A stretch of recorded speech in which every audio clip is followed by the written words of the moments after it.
Yeah, like the dude just said. Solid, conservative, and just plain right. Well, welcome to Friday. We call it Friday. And man, we got a sound effect for that. Hit it, man. Friday. Yes, indeed. All right, you guys, we're going to get you all the way to go home time here on a Friday afternoon. But in the meantime, that is JP pushing buttons on the board. Hey, man, how you doing? I'm great. How about you? I'm good. I am good. I'm looking forward to the weekend. Yes, I am too. You got golf planned, right? Oh, yeah, of course. That's usual. It's a good weekend. Exactly. It's always a good weekend on the golf course. Somebody else mows the grass and you just walk on it. Yeah, exactly. Yeah. All right, hey, we got a great show laid on for you. A very full show. Holy cow, I got some stuff. So coming up at 2:30, we're going to do a dipper here. I'll tell you about it in a minute. But JP and I were talking, who can we get on to talk about this thing? And then we realized, well, one of our advertisers is Paul Breyer from Inspire Advisors, and who better to have on to talk about investing issues than him? So yeah, coming up at 2:30, you're going to want to hear the conversation with Paul Breyer because I got questions and he's got answers. I'll tell you more about that in a minute. 2:30, coming up halfway through hour number one, Paul Breyer from Inspire Advisors. And then halfway through hour number two, you know the deal. It's Friday. What do we do on Friday? Halfway through hour number two, it's JP on sports. Yes, indeed. JP is indeed a guru on sports, and we will lay it out there. He's got the 3 and out and the 2-minute warnings. JP on sports halfway through hour number two. And then starting hour number three, I'm bringing in a state senator, April Weaver. She previously served in the House. She's now in the state Senate. She's doing a great job, very conservative. And April Weaver, Senator Weaver, her district includes Bibb County, where that horrific scenario has been unfolding about children being sex trafficked in basically an underground room in Bibb County. We're going to talk to her about it because she's also one of the co-sponsors of legislation that would make that the death penalty going forward. So yeah, State Senator April Weaver to kick off hour number three. You're going to want to hear that discussion. And then I still got a triple dipper. So hit it, man. The Triple Dipper. 3 stories you've got to know. That's right. The Triple Dipper, 3 stories, 3 themes, if you will, that you got to know as we run today's show. So first out the gate, the other day, Trump did a press conference about cryptocurrency, like Bitcoin, Doge, all that stuff. And I'll be honest with you, this befuddles me. To me, cryptocurrency is like monopoly money. Is it real? Can you really do something with it? Can you make money? Can you lose money? Well, I wanted somebody to come on and give us like a cryptocurrency 101, and that's the name of this dipper, cryptocurrency 101. I reached out to Paul Breyer. I said, can you talk about it? And he says, sure. So, yep, Paul's coming in from Inspire Advisors. He's going to be talking about cryptocurrency from a 101 perspective. Like, what is it? How is it? What do you do with it? And where do you get it? So we'll talk about that. Number 1, triple dipper is cryptocurrency 101. Number 2, if I can get to it, is the PELOSI Act. I mean, as long as we're talking about investments, why don't we talk about what the Senate and the House are doing to name the PELOSI Act to prevent legislators in D.C. from being able to, play the stock market? Interesting. And they named it after Nancy Pelosi. If I can get to it, that's number 2 on the triple dipper. And then number 3, which I do believe I'm going to get to because April Weaver's calling in, going to cook up a batch of home fries as we look at some news that is happening in and around and amongst us here in our region. Yep, we're going to talk about things that happen in our own backyard. Home fries, number 3 on the triple dipper here on a Friday afternoon. All right, well, let me jump on into today's Rightside Way opening monologue, and I'll just remind you guys that the Rightside Way brought to you every single day by attorney Stan McDonald. Stan McDonald, lawyer at the firm of Wilmer and Lee, a 30-year veteran in the practice of law. Great dude, very, very conservative. And yes, indeed, he is your daily sponsor of the Rightside Way. I'll tell you more about Stan here in just a minute. Okay, look, I'm going to tell a story today. Every once in a while, I feel like I got to give you some history or give you a story of someone. And I'll start off by saying what I want to talk about today is like normal people that do abnormal things, like ordinary folks that do extraordinary things. And I got to tell you, despite all of our, alleged fragility that the left wants us to constantly be reminded of, humans really do have an amazing amount of resilience. We can adapt to almost anything, anywhere, anytime. I mean, you think about the myriad examples of war, famine, disease, tyranny, other examples of massive difficulty that have gone on at various times throughout history, and yet we are still here. There is something sort of innately stubborn about the human capacity to adapt and overcome. And generally speaking, that's a very good thing. Sometimes, though, not so much. Sometimes when humans adapt, it really comes down to just like shrugging their shoulders and deciding they just have to live with something. Just passive acquiescence in the face of difficulty, that's not the same thing as overcoming. Accepting something as normal when it's decidedly not is a far cry from clawing your way back to the top when life has beat you down. Look, I'm talking about the difference here between surviving and thriving. If we're to thrive as a people, it requires an act of the will, not a surrendering of the will. I was really struck by this in Afghanistan, a nation in which an entire generation had known nothing but war and tyranny for decades. And they had just grown accustomed to it. One of the best examples is how they just lived next to unexploded ordnance. It was everywhere. I'm talking about landmines littered farm fields, school buildings had mortar shells, bombs stuck out of the ground near the bazaar. Life just went on all around it. And this was not normal, but they lived like it was. I once asked an Afghan man if things were going all right. Had they had any issues with security? He told me matter-of-factly he would appreciate it if somebody would come take the landmines out of his storage room so that he could stock it with household items. Well, I asked him what kind of mines did he have? And somehow me asking what kind of mines became bring me one. I don't know where the loss of translation was. Bring me one. Next thing I know, his helper's walking back in the room carrying an anti-tank mine like an apple pie and tried to hand it to me. But that kind of thing was like a regular occurrence. I mean, during one patrol, my team noticed old mortar shells sticking up out of the mud in a small village, and one of the villagers saw our interested look and grabbed a few of them and pretended to start juggling with them. On another occasion, a farmer told us there were unexploded cluster munitions, which are highly volatile, in his field, and he would like to have them taken away. But in order to farm, he had just gone ahead and taken them and piled them up in a big corner of the field. Sure enough, we looked, and there they were, almost 24 yellow cluster bombs piled up like rocks. So we blew them in place. But the fact is, that was like more of an acquiescence. The people had decided that their lot in life was just to not question, so life had to go on. So they just decided to give in to the so-called new normal and just live with it. But that was a lie, because nothing about their situation was normal, and it shouldn't ever have to be. In the epic novel Atlas Shrugged by Ayn Rand, the author, who wrote the book over 70 years ago, decried a world in which individual achievement was suppressed and people were told over and over just to accept a world in which success was secondary to what they called looters and moochers. One quote from Atlas Shrugged, the book, goes straight to my point about choosing to thrive as opposed to just shrugging into a passive daily survival. It involves not accepting what we're told is the new normal. And the quote I'm referring to is when the book said, quote, "People think that a liar gains a victory over his victim, but what I've learned is that a lie is an act of self-abdication because one surrenders one's reality to the person to whom one lies, making that person one's master, condemning oneself from then on to faking the sort of reality that person's view requires to be faked." Basically what it's saying is, when we choose to live a lie, when we choose to surrender our will, we have indeed surrendered. When we are told that there's a new normal, we just need to get on board with it. Even when we know it's wrong or harmful or flies in the face of our own faith or reason or just even our ambitions, then we just lied to those around us and surrendered our will to the so-called new normal. We have let the new normal become the master. Now listen, I'm inspired by people that get out there and decide, you know what, I'm going to go do that thing. And I'm going to do that thing that's not normal. I'm going to do that thing that's extraordinary. Doesn't matter how normal or ordinary I am, I'm going to do the abnormal and the extraordinary because I can, and I refuse to accept that I can't. I say all that to say that, yes, I am indeed inspired by such people, people who choose not to live small, people who are, because they're told to, decide to not live small. Everyday folks who choose not to accept that life is just what it is. Normal folks who decide that stepping out on faith or going down a different path or choosing to live life larger than just normal, well, that is inspiring. And I heard a story of someone the other day that I'd never heard before, somebody who really inspired me just like that.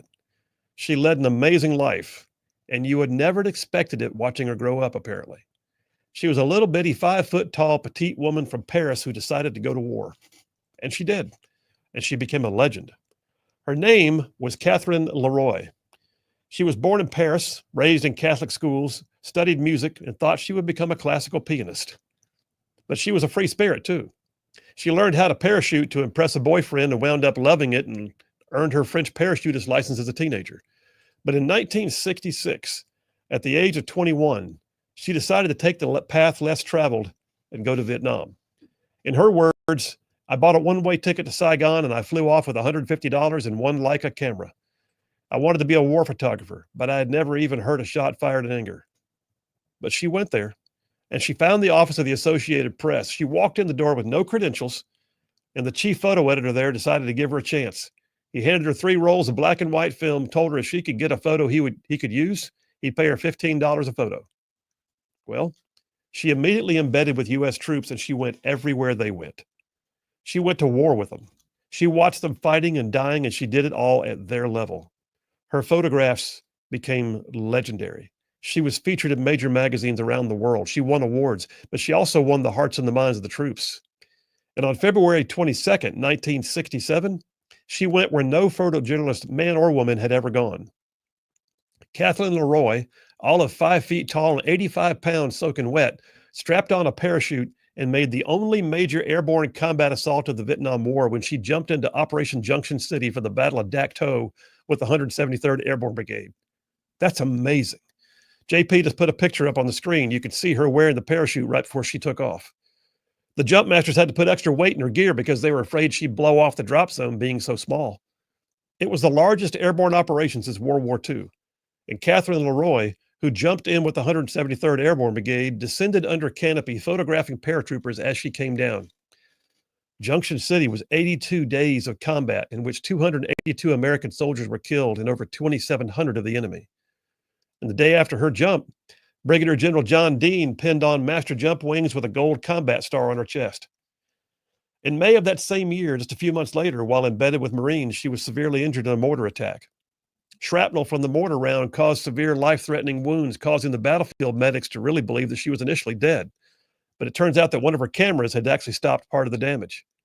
And so she spent several months in the hospital, after which she rejoined the troops, kept right on taking pictures. In 1968, 2 years after arriving in Vietnam, Kathleen Leroy was captured by North Vietnamese troops during the Battle of Hue City. Somehow she managed to talk her way out of it, but not before getting some of the only pictures ever taken of North Vietnamese troops behind their own lines. For that one, she made the cover of Life magazine.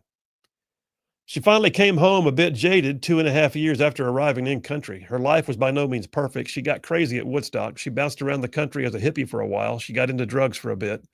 But she returned to journalism in the mid-70s, and she covered the Lebanese Civil War, about which she actually co-authored a book. So yeah, Kathleen Leroy, she won numerous awards. In 1967, she won the George Polk Award, Picture of the Year, the Sigma Delta Kappa, the Art Directors Club of New York Awards. She was the first woman to ever receive the Robert Capa Gold Medal Award for the best published photographic reporting, and for her coverage of the Civil War in Lebanon in 1976. She was the recipient of the Honor Award for Distinguished Service in Journalism from the University of Missouri. She finally passed away in 2006 of cancer. She was a legend. She built like a legacy for her work. But her real legacy was that she was just a normal person, just an ordinary young lady who did abnormal, even extraordinary things. Just an ordinary girl from the suburbs of a big city who did extraordinary things that no one ever expected. And her legacy was built on the fact that she went where the troops were. She showed their real world stories and they loved her for it. And so, yeah, I'm inspired by people that don't say that new normal is what you're stuck with. That thing, that life issue, you can't get past it. I got news. You can. Look at this. 85 pounds and 5 feet tall, little female jumps with the 173rd Airborne Brigade into one of the major battles of the Vietnam War and won all kinds of acclamation for it. That's where you get the best stories. And that's a wrap for the Right Side Way. Yeah, I'm telling you, it's a crazy cool story. In fact, I just need to find out if there's a autobiography of her somewhere. But the idea that she was at Hue City and captured by the North Vietnamese and wounded by mortar fire and jumped into Dak To. I mean, if you studied Vietnam history, those are major campaigns. But she was there. Bill Williams, Right Side Radio. Y'all stay tuned. We'll be right back. Lovely Charlene let me know she's done with buying makeup from Ulta. There you go. Done with buying makeup from Ulta. Well, that's a brick and mortar store, if you're not familiar, that specializes in selling women's makeup and hair care products and all of that. You may recall that in that discussion yesterday, we briefly discussed the fact that Ulta, the national chain of ladies' makeup stores, has decided it would just be a great brand enhancement for them to use a bearded so-called non-binary freak show guy who stars as a stylist on the show Queer Eye as one of their product line sponsors. Well, the online rave of madness was really something, as the new makeup hawker pranced into an Ulta store wearing a silky dress with his long hair and his well-groomed beard, gushing and squealing and using schoolgirl giggles to watch the unveiling of his bearded likeness on a store display. I mean, what in the actual name of all that's real and reasonable was that even about? And let's not look aside from the fact that this is a man. This is a man mocking a representation of women. Real men don't act like that. And by the way, real women don't act like that either. Every time you see a drag queen, keep in mind that what you're seeing is the clown world of the gay community. They mock women by donning garish makeup and flamboyant clothing and enhancing their body parts, and they overhype their mannerisms in a clownish representation of women's behavior. But it's not women. And in truth, these are really not men when you get down to it. Real men don't mock women. Real men don't pretend to be women. Real men don't leave their manhood behind. Well, the war on manhood was already underway, and then Dylan Mulvaney showed up on all places a Bud Light can. Well, the fact that a biological male can be applauded as an influencer for prancing on videos and celebrating 365 days to girlhood is a clear indication something has gone awry. And therein lies part of the problem. It is certainly an issue that there are those who believe or desire to be the opposite sex, but it is made worse by the fawning left-wing media who brands actual manhood as toxic while somehow giving credibility to the incredible actions of used-to-be men who pretend to be women. You can see it in women's sports as dudes now proclaim themselves to be dudettes, and cowards who run sports programs who refuse to look them in the eye and tell them they need psychological help. They just affirm them and then put them in all of the testosterone glory they have into the estrogen pool and let them swim with the girls. Meanwhile, real girls who have trained for years to be at the top of their game risk injury and loss of their dreams because the cowards in our society don't stand up to the imaginations of the progressive left. Look, I read a book a while back. I think I've mentioned it on the show before. It's a small book by best-selling author Stephen Pressfield. Stephen Pressfield, the book's called The Warrior Ethos. Pressfield's actually one of my favorite authors. He wrote the epic historical novel called Gates of Fire about the 300 Spartans who stood in the face of overwhelming odds against the mighty Persian army. But in this other book, The Warrior Ethos, Pressfield takes a chapter at a time to describe such politically incorrect things as duty, honor, and country. Having a sense of humor under fire, the essence of courage, a sense of civility and love coming from positions of strength, providing aid and support to the weak and emboldening others. He talks about things like inner wars and outer wars and how to train up young men to be old warriors. Well, these attitudes, these character traits, if you will, many of which are learned behaviors, are not just for soldiers. Truthfully, they're not just for men. I mean, women can have undaunted courage. Women can face crisis with grace and poise. I'm married to a woman like that. I help raise a woman like that. My son is like that, and he's married to a woman like that. But today, for the next couple of minutes, and in the first dipper, today, I'm just going to be talking about men. It's what I know. I am one. I have been for a lot of years. But more than just being biologically male, I was also raised to be a man. I mean, it's possible to be a male and not be manly, right? It's possible to leave behind all that God intended in the male of our species. And by the way, nothing good comes from that, nothing whatsoever. Allie Beth Stuckey, who was a Christian conservative influencer, she wrote a great piece that I've quoted here on the show before. It was titled, Make Men Masculine Again. It's worth the read, by the way. Because like I said, there's a movement on the left to try and neuter manhood, to enshrine the beta male as the role model for our civilized society. And I say hogwash to that. In her article that I really enjoyed, Stuckey made the point that when you try to make men more like women, you don't get less toxic masculinity, you get more. Why? Because in her words, bad men don't become good when they stop being men. They become good when they stop being bad. Aggression, violence, unbridled ambition, she said, they can't be eliminated from the male psyche, they can only be harnessed. And when they're harnessed, they're tools for good, not for harm. Stuckey went on to elaborate then that, quote, the answer to toxic masculinity isn't less masculinity, it's just better masculinity. And we know what that looks like, she said. It's a young man opening the door for a girl on the first date. It's a father working long hours to provide for his family. It's a soldier who's willing to risk his life to defend his country. And the growing problem in today's society, y'all, is not that there are men are too masculine. It's just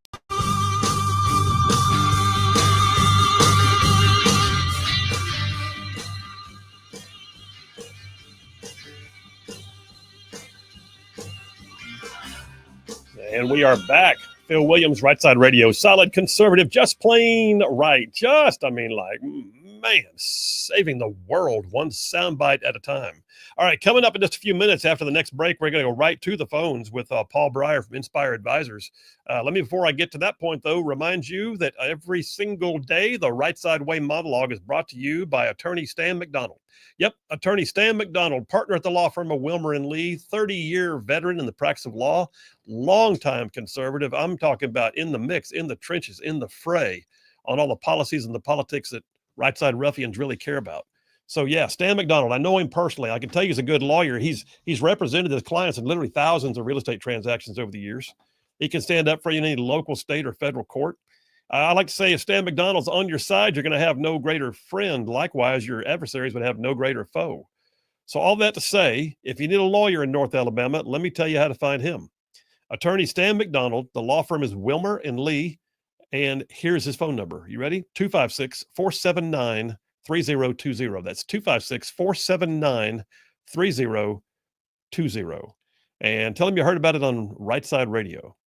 And no representations made that I would ever put a bad lawyer's advertisement on my page. you just a gratuitous boom is always worthy. That's all you need. That's right.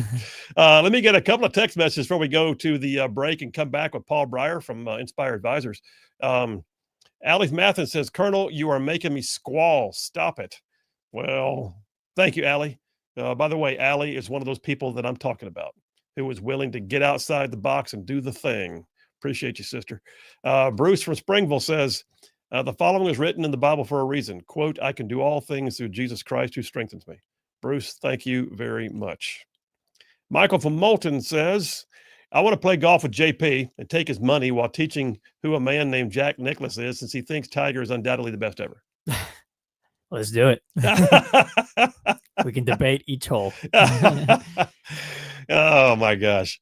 Jeremy from Madison says, was the Pelosi Act named in Nancy Pelosi's honor or her shame? Yes. Yes. There Her shameful honor. There you go. There you're right. All right, we're going to come right back and we're going to talk with Paul Breyer about cryptocurrency. Like, to me, is the biggest monetary mystery out there. I don't get it, but apparently he does. So I want to hear what he has to say. Phil Williams, Right Side Radio. Y'all stay tuned. We'll be right back. Enough. Stuckey went on to point out that when men embrace their masculinity in a way that is healthy and productive, they are leaders and warriors and heroes. And when they deny their masculinity, they run away from responsibilities and they leave destruction and despair in their wake. And the consequences can be seen everywhere in our society. So yeah, understand me when I say this. True masculinity is not defined by your age, your status, or your outward appearance. It's a compilation of what I would say are more esoteric things like character, like this warrior ethos I told you about work ethic, about care and concern for others, about self-sacrifice, about courage. And it's the little things sometimes. It's the little things that we need to teach the next generation of men to do better as a matter of muscle memory. Things like standing up to bullies, like speaking out for your beliefs, like sacrificing a little of your me time to go play with your child, like opening the door for your wife, telling her she's the most important person in your life, like paying your employees before you pay yourself, like checking on a friend in need. Again, don't confuse this monologue with some kind of preconceived notion of the poster boy for true masculinity. It's not. You do not have to be the Marlboro Man. You do not have to be a member of SEAL Team 6 or somebody who knows how to spit dip without getting it on your shirt. You can be rough without losing your civility. You can have calloused hands and still wear a tie to work every day. You can be a father separated from your kids and you can still be a daddy to them. So yeah, it's true. The attitude of roughness and masculinity, it's often embodied in a mental picture of harsh ruggedness, right? George Orwell said, people sleep peaceably in their beds at night only because rough men stand ready to do violence on their behalf. And yes, in my days, I've known a lot of dudes A lot of action guys, a lot of operators, members of America's elite special operations, first responders, dudes with grit and determination. And by the way, a lot of them did not fit what you might think to be the visual stereotypical mold. How about that? It's not always how they look on the outside. It's who they are on the inside. Even in the Bible, when he was preparing to crown the future king of Israel, Samuel was taken aback that it would wind up being David, a small guy, the least among his family, and the least among the tribes. But God told Samuel in 1 Samuel 16:7, he said, the Lord sees not as man sees, for man looks at the outward appearance, but the Lord looks at the heart. Look, I don't care if you've never earned a medal. I don't care if you haven't got a penny to your name. I don't care if you have a physical disability. I don't care if you've made mistakes in your past. I don't care about any of that. Hear me when I say this. Society is better off if men will act like men with a sense of masculinity that transcends their outward appearance. If they do that, it will definitely resonate to all around them. So yeah, going back to that article by Allie Beth Stuckey, she concluded better than I could have by saying these things. She said, the devaluation of masculinity won't end well because feminine, passive men don't stop evil. Passive men don't defend or protect or provide. Passive men don't lead. Passive men don't do things we have always needed men to do for society to thrive. She said, rape and murder and war, they all have two things in common. There are bad men who do the raping, murdering, and the warring, and weak men who won't stop them. We need good men who will. She said, it's not masculinity that's toxic, it's the lack of it. So well done. So well put. So yeah, Dylan Mulvaney is not a woman, but he ain't much of a man either. Masculinity is on the rebound, I think. I think it's becoming fashionable, vogue again, to actually say, you know what? Hey, let's get her done. And by the way, in the course of it all, let's remember, be the man. We need it. We need men to be men, to act like men, to lead and to love like men. Our nation and our world is always better when they do.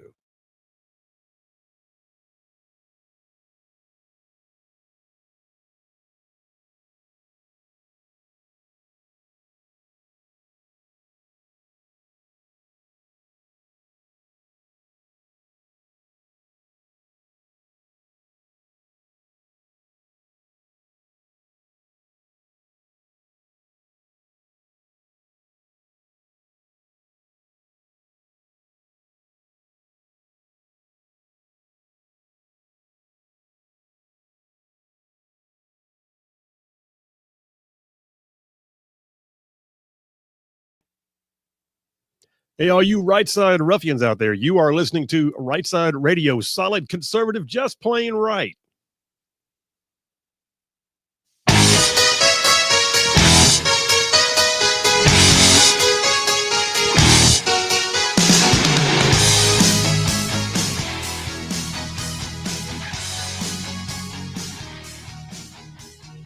And we are back. Phil Williams, Rightside Radio, solid conservative and just plain right.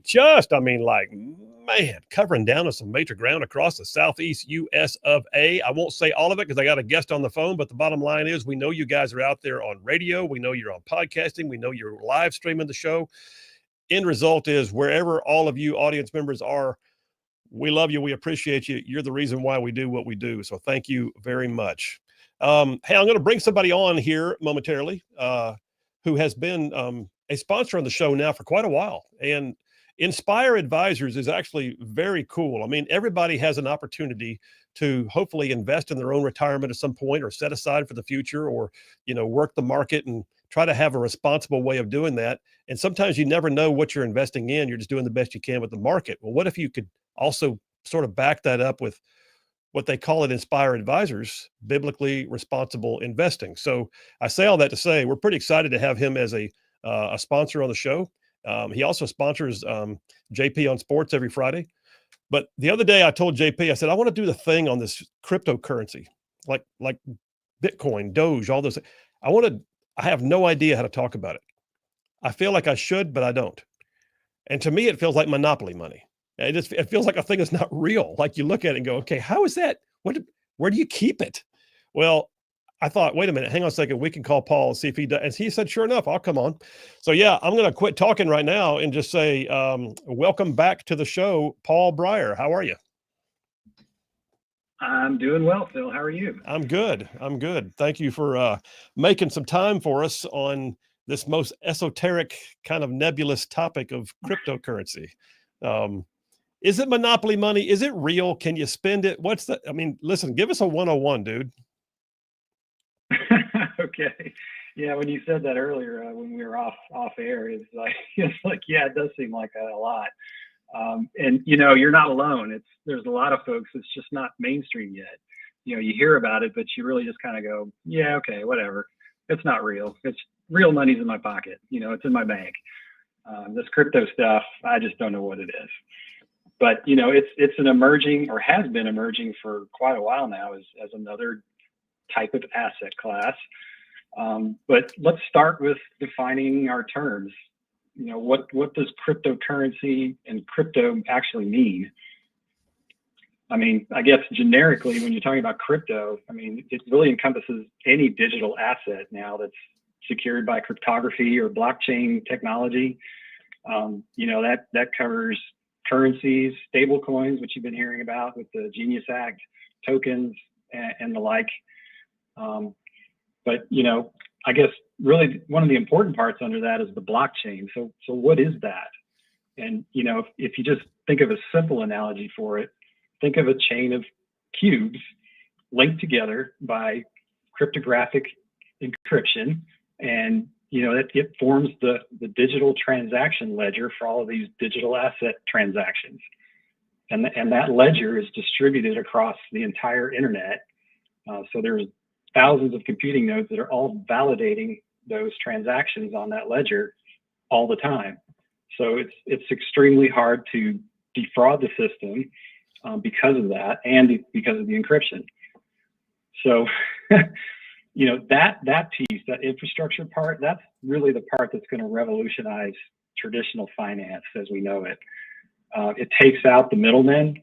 I don't know how much you guys know about, I think most people don't know how our current financial infrastructure is put together, but it's pretty antiquated. There's a lot of middlemen, there's a bunch of fees, it's slow, it's open only certain times of the day. This whole blockchain technology push is going to streamline a lot of that. It becomes peer-to-peer, it becomes 24/7, more people can get access to it. That whole infrastructure is going to change, and that's really where stable coins come in, but that's a whole nother topic. So I guess for what I'm hearing you say, and the fact that President Trump came out recently and sort of endorsed the concept of move, because he used to be a skeptic on cryptocurrency and now he's not. But I guess what I'm hearing is this is not a fad. This is not a fly by night or a Ponzi scheme. It really is something that's probably not going away. Am I right? It is not going away. Okay. As far as it affecting you personally day to day, I don't think that we're going to see that for a while. I think where most of the transformation is going to happen is the bigger players and international business and banks.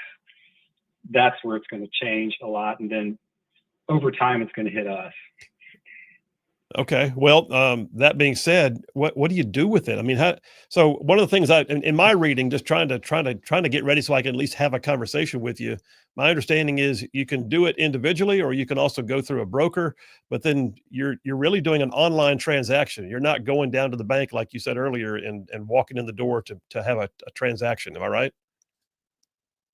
That's correct. And well, think about your dollars today, US dollars. I mean, they're pretty much digital already. True. I mean, how much cash do you carry around in your pocket? That's true. I was the guy who for years was like the old grump who would say, I'm always carrying cash, and I never carry cash anymore. Yeah, my granddad used to have the big roll of bills in his pocket, if you remember that. Oh, yeah. The money clip. Yeah. Well, all right. So if somebody wants to get into Bitcoin, can you just start? I mean, like what do you do? How do you do it? And then how do you advance the capabilities of it? Yeah, first off, I'd say the best thing to do is get educated. There's a ton of resources out there to just get through the 101. I mean, and I did this the other day. You can go into like ChatGPT or somebody like that and just put in, give me the Bitcoin 101, and it'll just spew out a whole bunch of very basic information, which is extremely relevant. So Yeah, number one, get educated. Number two, there's a couple of ways you can get invested in cryptocurrency and other crypto tokens, either through broker dealers, or also exchanges that specialize in cryptocurrencies like Coinbase or others. There's a number of ways to do that. Some of the bigger players like our custodians, Charles Schwab, they're starting to get into the stablecoin arena. So they're going to start competing with some of these smaller crypto exchanges that are out there. But yes, you're correct, Phil. You just open an account like you would anywhere else. You turn your fiat dollars into crypto dollars and back again that way. Well, all right. So if that's the case, where do you keep it? Like, I guess part of me, I'm not so antiquated that I can't picture it, because I do online banking. Like, I pay all my bills online. It's not like I write a check anymore to my power company or whatever else when I pay bills monthly. And I don't see a paycheck. It's direct deposited into the same account that I then send checks out of, but I never have to do anything except go online to do it. But where do you keep your cryptocurrency? How do you know it's yours and it's secure if banks are not the ones doing it for you? Yeah, see, I think you're hitting on, is it actually money? Yeah. Because, and I think the answer, especially in the cryptocurrency space, it's more speculative asset class than anything. I mean, think of Bitcoin, $120,000 a Bitcoin. It used to be pennies since 2009. So it's not stable enough to be money. And so not many people use it or adopt it as using it as money to pay your power bill. They're going to convert it into US dollars first and then go pay the power bill. All right. So if you got that in what you're saying, but you can still use it for some expenses. Like I've seen online where you can buy a car with it. You can transfer it into a Venmo. How do you cash out basically if you want to use it? It's out there. You have this alleged crypto wallet, but how do you get to it if you want to cash out and go buy a house? What do you do? Yeah. So a couple of ways that I think people store their cryptocurrencies, offline in a hardware wallet, like a thumb drive or something like that, keep it off the internet. And I think other ways, you have a soft wallet that's, connected to the internet so you can actually transact with it. I'm a little sketchy on that myself, to be honest with you, but that's my understanding of it. But yeah, it all depends on who is adopting that as a way to get payment. And yeah, there's some that actually will take Bitcoins or Ethereum or something, for actual payments, and do all that transactional math behind the scenes. And if you just want cash, let's say you have a medical bill, you just want cash, what do you do? Do you transfer it to like a Venmo and then pay it from there, or PayPal? I've seen PayPal, Venmo, and some of the other major like money transfer software exchanges. They allow you to import your worth or your value of Bitcoin or cryptocurrency, right? Actually, you know more about that than I do. So that's interesting. That is not saying much, brother. Well, this whole thing, I guess, so you're a money manager, you're an investment portfolio guy. You help people, find their way forward in proper investing and responsible investing, really. Is this the kind of thing that if somebody wants to be speculative, if somebody wants to sort of play with a little extra cash and they can do, is this a way to go yet? Is it the kind of thing that people like you even advise people to look at, or are you still more along the lines of traditional market analysis and investment? Well, I'll tell you, that's a great question. A lot of folks have actually been coming to me and asking me about this, so it's very relevant. And I do advise folks on, how to construct, like I call it, like a satellite portfolio in cryptocurrencies, or stable coins now. So yes, I think it is going to be, and Wall Street's onto this too. They're starting to make this into a, an everyday asset class like anything else, stocks or bonds or whatever. They even have an options market going for crypto. So we're going to see this a lot more, and it's going to start to filter into 401ks and everything else. Wow. Okay. Well, all right. Listen, I guess for a well-rounded portfolio, it's one more thing to add to the mix. But that's just okay. So, listen, I feel better talking to you because, like I said, even though President Trump, who I deeply respect, he's the president of the free world, stood up and gave a speech about it, having somebody that I know that actually helps people with investments say it's real, it's not going away, that makes it feel a little more tangible, I guess. Okay, good. I'm glad that helps. Well, yeah, I am too. All right, brother. Well, listen, that is huge. Inspire Advisors, you guys are awesome. Thank you for what you do. I know your website, I tell people all the time, is www.moneypatternwealth.com. But Paul Breyer, Inspire Advisors, thank you so much for taking a few minutes with us. Thank you, brother. All right. Take care, Paul. See you. Wow. I mean, so, all right. I'm still wondering on the one hand, though, if you just want to do something, if you want to like sort of play with it, so to speak, do you just go say, hey, here's $20. I'm going to buy me some Bitcoin and then buy, sell, and trade. And it sounds like that's like you can do that at home, sitting on the computer, drinking a cup of coffee and trying to make money with it. Yeah, it sounds like it, but if only Bitcoin was $20. Bitcoin is a lot. Okay. So I think if you really want to get into crypto, it's sort of you gotta really have the money. You gotta come in hard. Yeah, you gotta have the money in the first place. Yeah. Right. So you're not doing penny stocks here, huh? No, yeah, definitely not. Wow. All right. Well, take me to a break, JP. We'll come right back, and I got some stories on this. So one of the reasons why I know it's a big deal is because A, I got one story that says you can lose it. B, I got another one story that says somebody can be arrested for mismanagement of it. And then, then there's the president of the United States even talking about it. Apparently it's real. Phil Williams, Rightside Radio, Cryptocurrency 101. We'll be right back. Let's move into current day. So you get out and I see both your businesses. You got the Shooting Institute and you got Covenant Rescue Group. The Shooting Institute, I can look at it on paper and go, dude's got transferable skills. I mean, he comes off active duty to the teams, doing the things he did, and now he's training other people to do the things that his hard skills translate into pretty easily on the civilian side. And then there's Covenant Rescue Group. And you guys are doing an amazing amount of interdiction work and training law enforcement to interdict sexual offenders and traffickers and that kind of stuff. You talk about both of them, but I really too, I want to get down to how did Covenant Rescue Group happen? Whose idea? Whose mission mindset was that one to say we're going to do something in that arena? It was probably my wife's more than anybody's, but the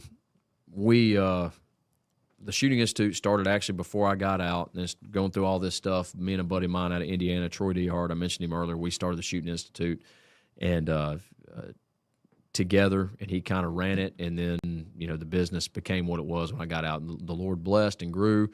Did law enforcement training, then started doing DOD contracts, learned how to write DOD contracts, finished my MBA online kind of during that time frame, learned how to write contracts, met a bunch of people, met a guy named Ed Acosta out of UAB who helped me write contracts and obtain some of my first prime contracts to the government, did a lot of subcontracts to JSOC and for the enablers that were supporting Delta and SEALs, and then finally got picked up for a few special forces units, just continued to grow. Like it wasn't just like, hey, we're doing some civilian classes. It went from a few civilian classes all the way into now I'm back and doing training for the SEAL teams. A buddy of mine from SEAL Team 4 hit me up the other day, say, hey, can you run a concealed carry course for us if we bring you up sometime middle of the summer, depending on what funding looks like. So I say that to say the Lord just opened the doors and blessed TSI, and we were doing really well. The TSI, the Shooting Institute.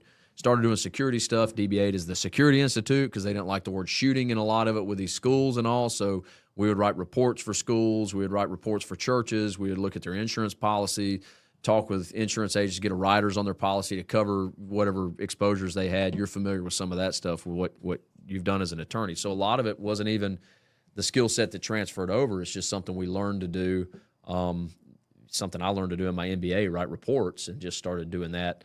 With different schools and different organizations, and in that process somehow got involved with anti-human trafficking work with Operation Underground Railroad, and from there Did some work with them. From there, got involved in some more anti-human trafficking work with a ministry called Far Reaching Ministries, run by Wes Bentley out in California.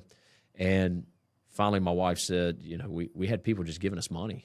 I mean, like literally, when I say I got guys writing us checks for $10, $15, $5,000, and I was like, what do I do with this money? These guys, do I give them an invoice for it from TSI? So I took it to my CPA. He said, y'all need to start a nonprofit. Nonprofit, yeah. My wife's heart was for it. She says, if I'm going to let you leave to do anything, this is what I want you leaving to go do. Because I still had options to go back to the agency to do work with them, the DA or the CIA, different opportunities that presented themselves. Went and interviewed for a job up in D.C. and they said, hey, if you're willing to move here, you've got the position to be a blue badger, I guess is what they call them. And my wife was adamantly against moving to the D.C. area. So we just kind of stayed the course on what we're doing. The Lord opened the doors and said, if you're going to leave, if you're going to do these deployments and stuff again or go to different places, I'm down for this. We had kids at the time. And so that's kind of what got us into starting the nonprofit. So both businesses still run concurrently? Oh, they still run? Yes, sir, they do. They still run concurrently, yeah. And do they compete with each other on a regular basis? No, not at all. Because, CRG was born out of TSI. Okay. Because we had to use TSI to fund it and do a lot of the work. Now CRG could probably run on its own, but the for-profit company, we have a lot of licenses and a lot of stuff that CRG uses that CRG can't have. Does that make sense? Yeah. Still maintain my law enforcement credentials at the time, and then we somehow tapped into stateside work, and that's what we've been doing ever since. And that was because of COVID in 2020 arena. Covenant Rescue Group's just a strict 501c3 nonprofit. Doesn't cost the agency anything. We run on donations and grants and all that stuff, but primarily a donor-based, grassroots effort to make sure that law enforcement agencies get the training they need to impact, in particular, sex trafficking, even more particularly child exploitation. So that's what we do with Covenant Rescue Group. TSI is just a normal for-profit company. We do firearms, CQB, all that. So if I go work for an agency for TSI, they got to write me a check. And that's kind of how we work. CRG, I mean, there's a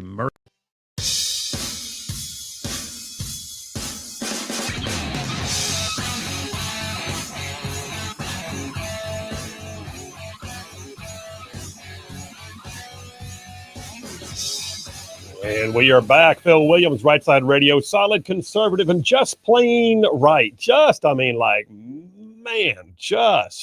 making common sense like a superpower. All right, text lines are indeed open, 833-687-4448. That's 833-68-RIGHT. Check it. Text it and tell me if any of you've got crypto. I'd love to know if some of y'all had a good or bad experience investing in cryptocurrency. JP and I actually just talked about it during the break. Sometimes you gotta wonder, is your brain even wired to do this? I mean, I look at it as the kind of thing where, all right, do I give somebody $50 and say, go buy me some crypto and manage it for me? Do I sit there on the computer and start learning it myself and, drop $50 off of PayPal into some account that I set up? It's all brand new to me. One thing we did talk about during the break is apparently you don't have to have big money to start. You can start in some, depending on what broker you use, you can start like as low as a couple of bucks or something. You got to watch it though. See, I didn't even know that. I mean, it makes sense, but I've always seen the one share Bitcoin as like 100. I think right now today it's $113,000. And I kind of just, always saw that and figured it was like you got to have money to play crypto sort of, but I guess not. No, actually, yeah. Like what I read to you during the break, I looked it up on my phone literally while we were talking during the break. And that's how novice I am at this. Yeah. But it literally says you can start with next to nothing. And when you do, what you're doing is you're buying a share of Bitcoin, so to speak. It's almost like you're buying stock is what it sounds like. And I did hear the market is volatile. It goes up and down, which I wonder why. I mean, today, if you look at market forces are doing this to it. If you look at the Bitcoin market today, it has plummeted today. Really? For some reason. I don't know. I mean, I can't tell you why, but it is very volatile. That's crazy. Okay. I listen, if you got a good experience or a bad experience with Bitcoin or with any other cryptocurrency format, I'd like to know. 833-687-4448. This is not an investment show. but we are an informational show. We're also a conservative content generator show. And when I see the president of the United States, who I trust eminently, especially when he's a billionaire and a noted investor himself, I look at it and go, okay, he was a skeptic. He actually was. He was a skeptic, and now apparently he's not. In fact, let me say that while I bring up the article that I've got on it right here in my calloused former paratrooper hands. ABC News had an article, Dateline, 2 days ago, which is what got me into this. This is the article that prompted me to say, or the storyline that prompted me to say to JP the other day, we got to find somebody who can talk crypto. ABC News had this piece.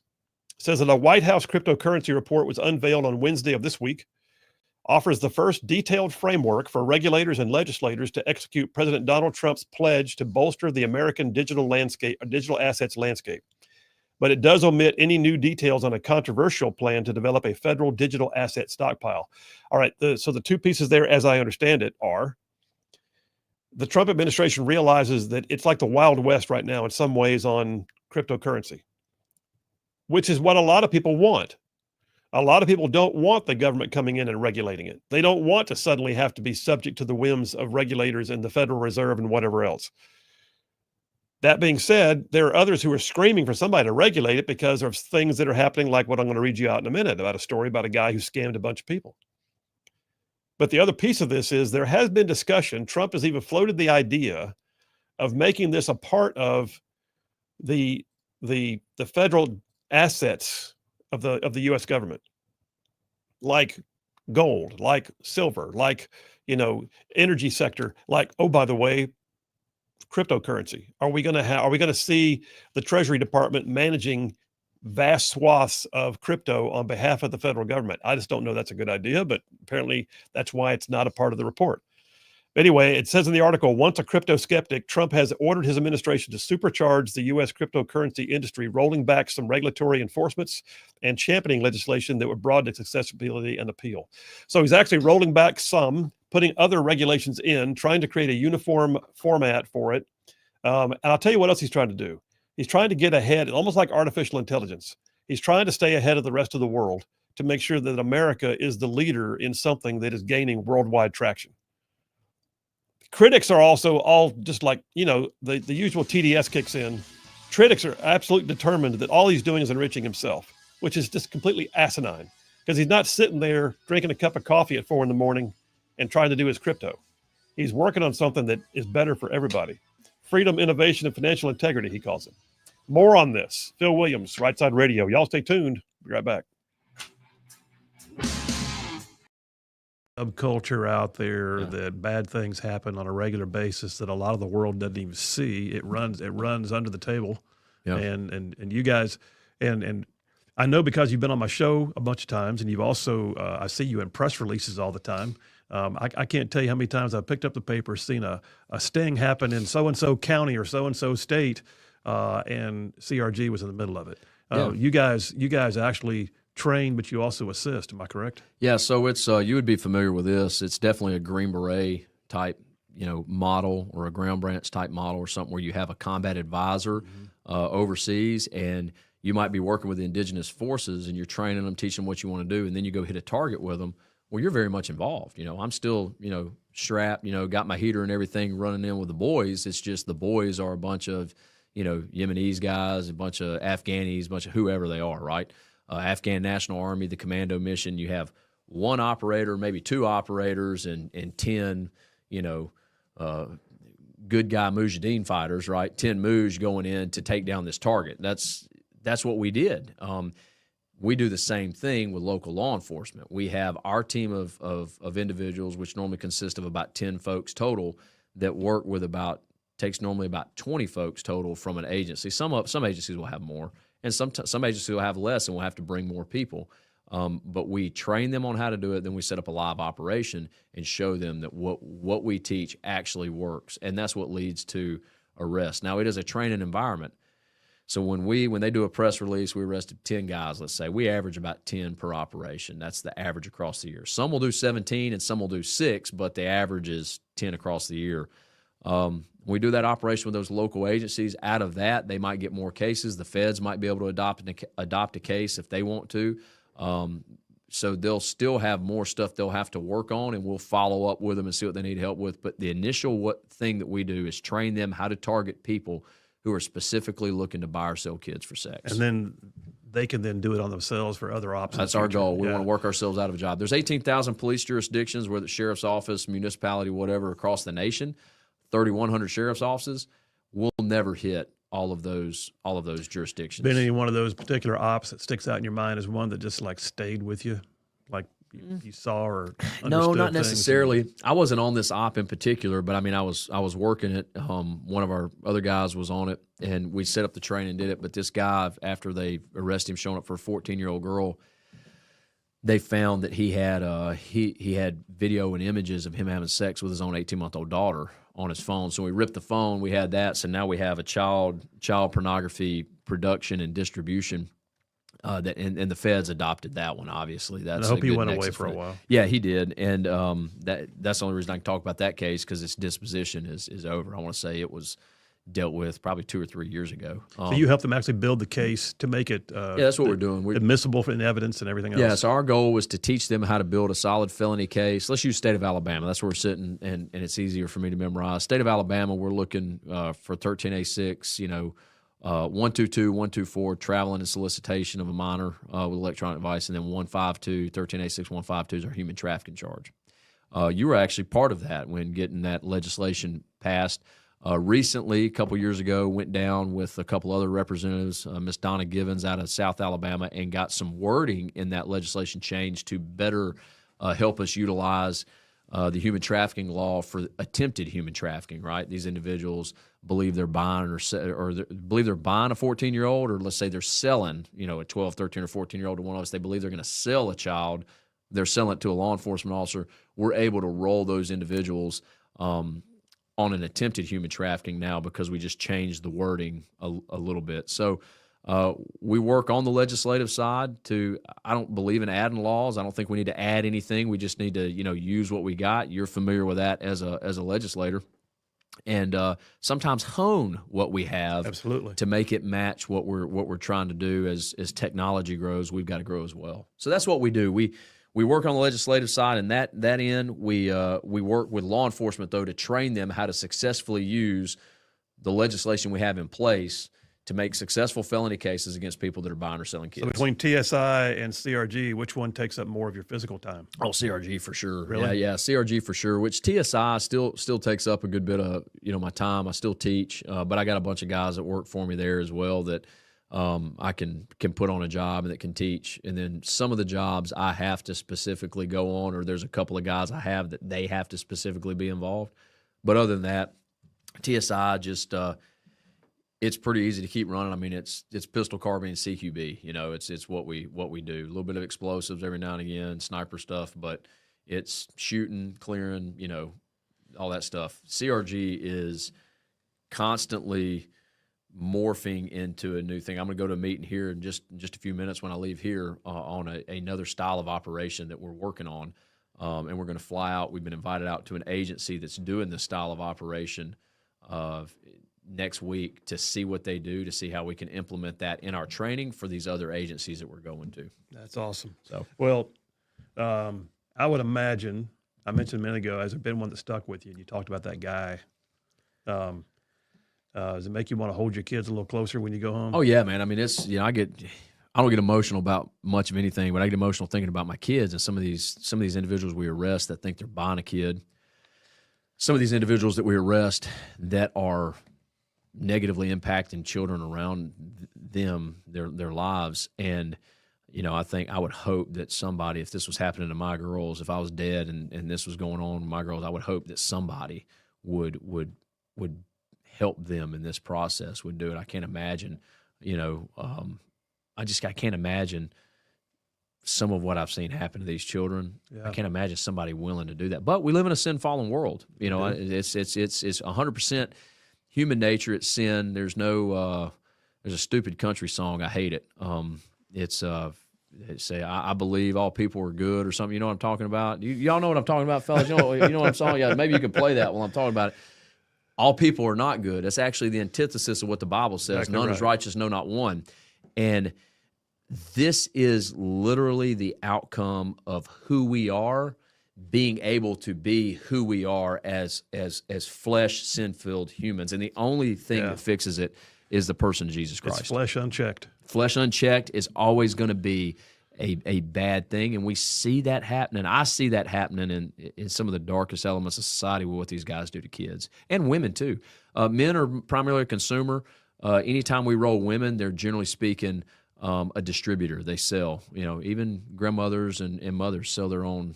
Conservative and just plain right. Well, welcome to hour number 2 on a Friday. Hour number 2 on a Friday. We're still in Dipper number 1, talking about cryptocurrency 101. First, I'll be honest with you.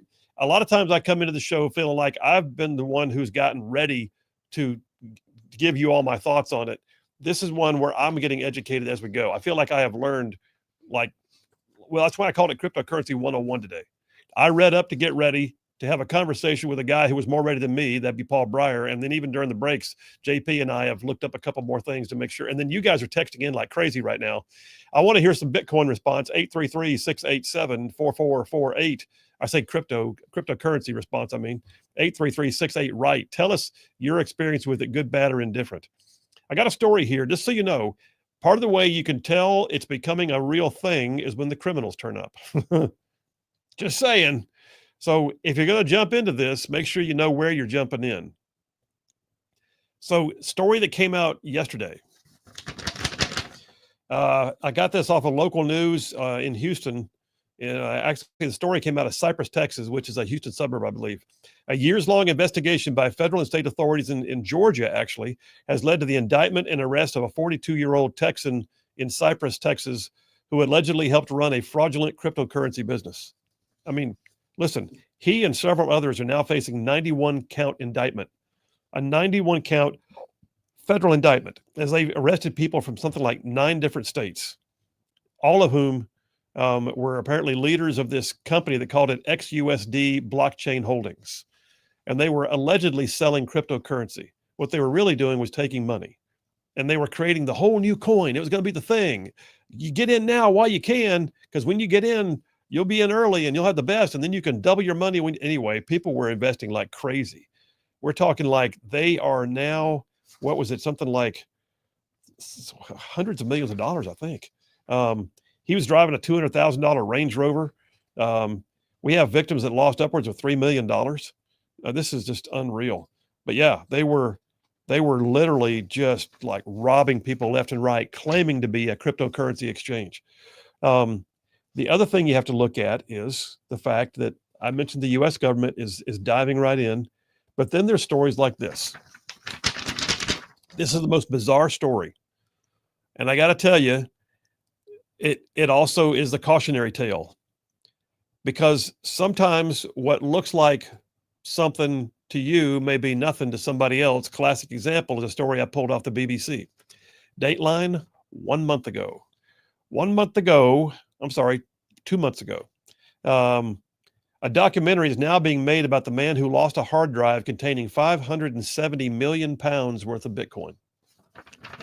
If you heard it a moment ago, apparently what the term of art here is you have your cryptocurrency wallet. That's what I'm learning. And your cryptocurrency wallet typically comes in 2 forms, as I understand it. Notice how I caveat all my statements. As I understand it, you can have a hard wallet or a soft wallet. Soft wallet being online. Kind of picture your online banking. You log in, you see it, you log back out. It's password protected. Only people you give access to can get to it. Other people actually store their stuff, believe it or not, in a hard crypto wallet, which is like having a portable hard drive, or some even have just a thumb drive. But typically speaking, I think what you're looking at is one of those like multi-gig hard drive, external hard drives that, sits there like in your hand, like about the size of a cell phone. Picture that. This guy had one.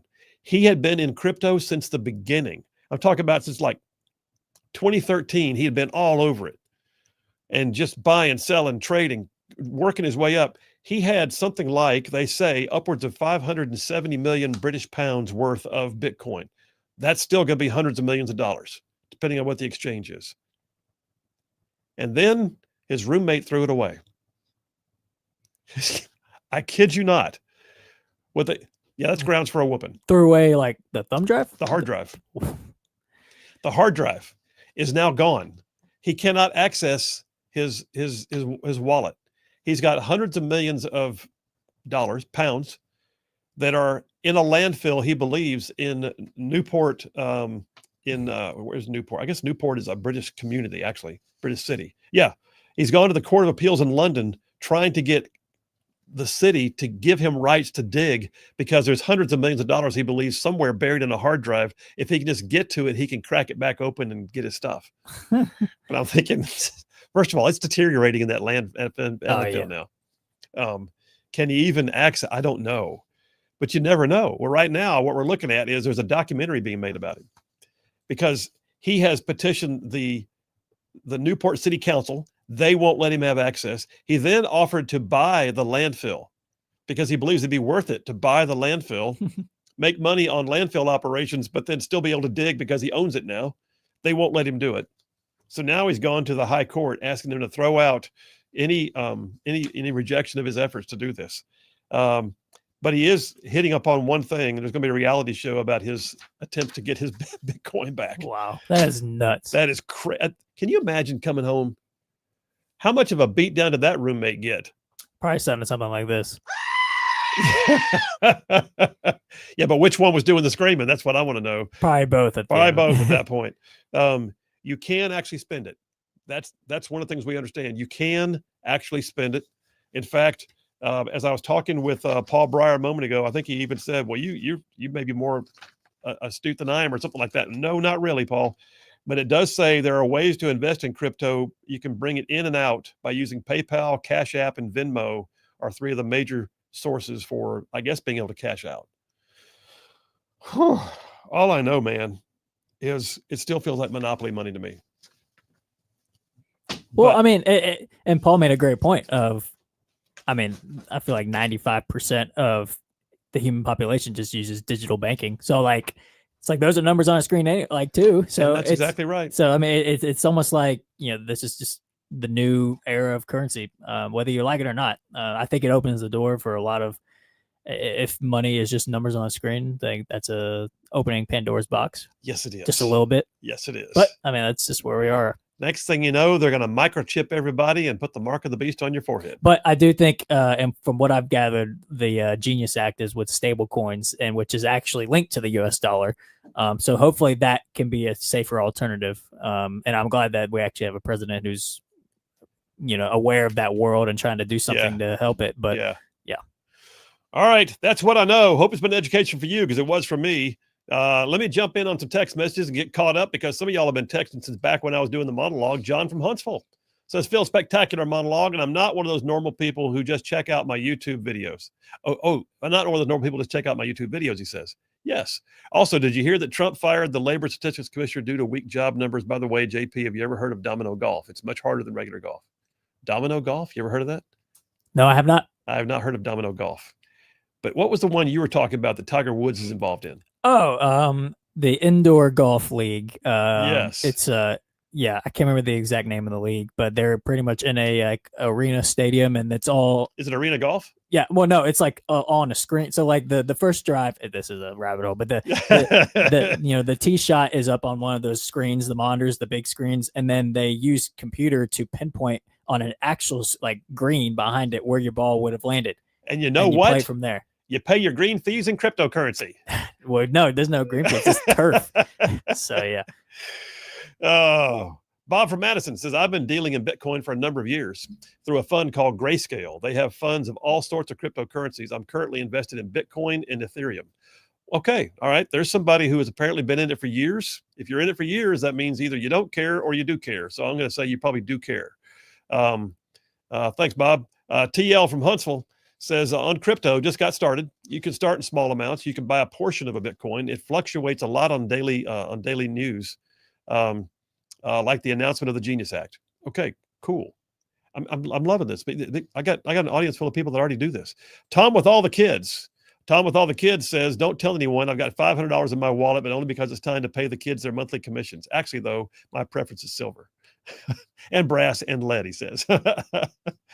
Tom with all the kids. Thomas from Athens says, you can start as small as 1,000th, which is called a satosh, apparently, fractional part of a Bitcoin, like a couple of bucks each just to play around with it. But you need to understand crypto 101 so you can control it even if an online wallet. But Trump is now talking about stablecoin, which is tied to the value of the US dollar, like you just said. All right. And by the way, their IRS taxes your gains in crypto. Really? They've already found you. Of course. Well, gosh. Any margin of life the IRS can tax you, they're taxing you. So yeah, that didn't surprise me. I've never seen it. I never touched it, but the IRS wants a part of it. Not surprising. Good gosh. Can I pay you on Venmo?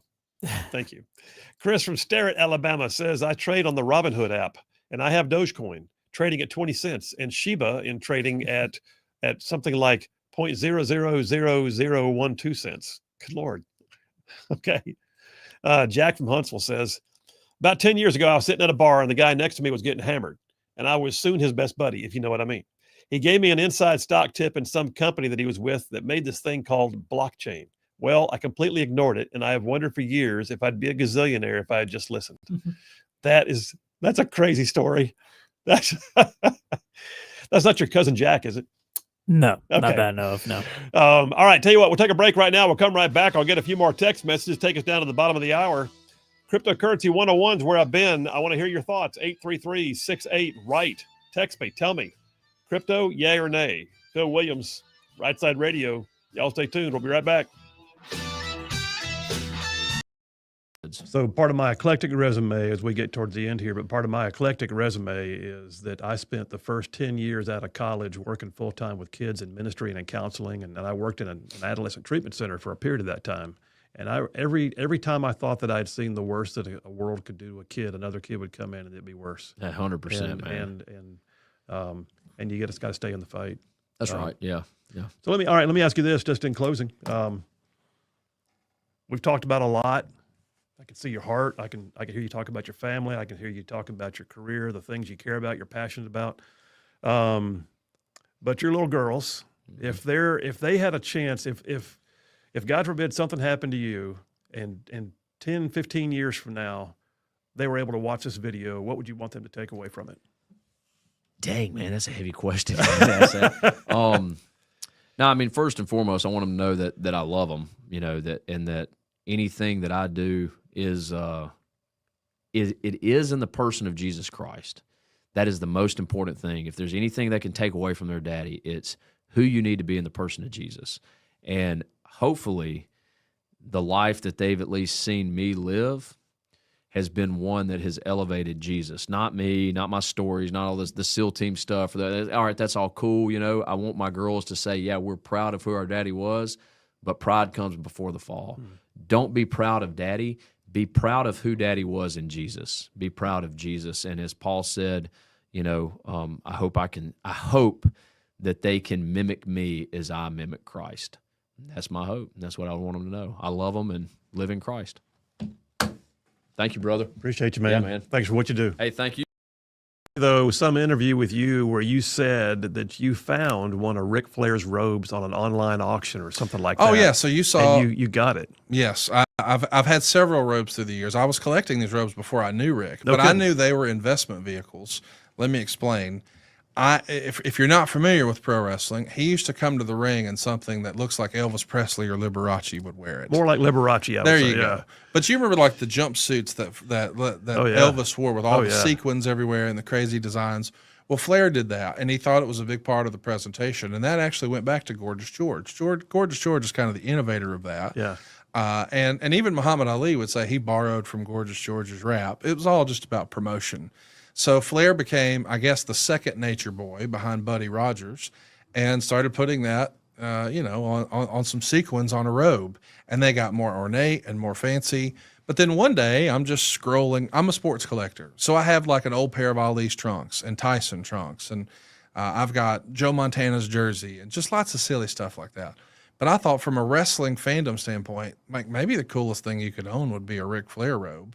So I'm scrolling eBay and I found one and I couldn't believe it. And it was legit. It's legit. I knew it was legit. So I negotiated with the guy for the course of maybe 3 months And then I bought a robe from him. And then when he got another one, he said, "Hey, do you want to buy this one?" Well, I negotiated and got an even better deal. So I bought that one. So through the years, I've probably had 12 different ones, but there was one that always eluded me. One that was my really first impression of Rick is when he first came to the WWF in 1991. He showed up in a black robe with white feathers, and it had silver butterflies on it. And it was on the cover of Pro Wrestling Illustrated. It was on the cover of the WWF magazine, and he wore it to the ring at the Royal Rumble in 1992. Yeah. And hardcore wrestling fans would say that's the greatest Rumble of all time. It had the most legends. The winner became the champion, and Flair became the first guy to ever win the WWF title and the NWA title. It was a big deal. It would be like if all of a sudden, Babe Ruth, wasn't with the Yankees and now he's with the Red Sox, sort of thing. It's like, oh my gosh, this is a big deal. And that robe, nobody could find for years and years and years. Had Rick sold it? Had it been stolen? Nobody knew. Oh, wow. Now, Flair had a bunch of robes stolen from locker rooms and dressing rooms and airports.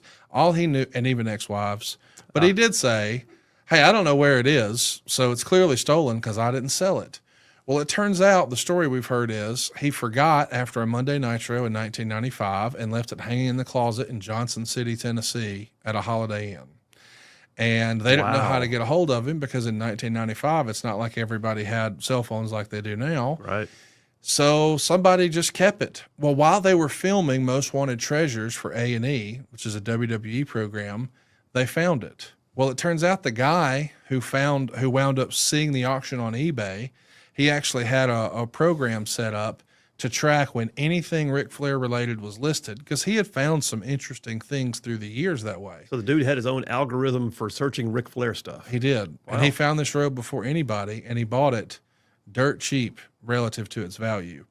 But I knew the guy because this.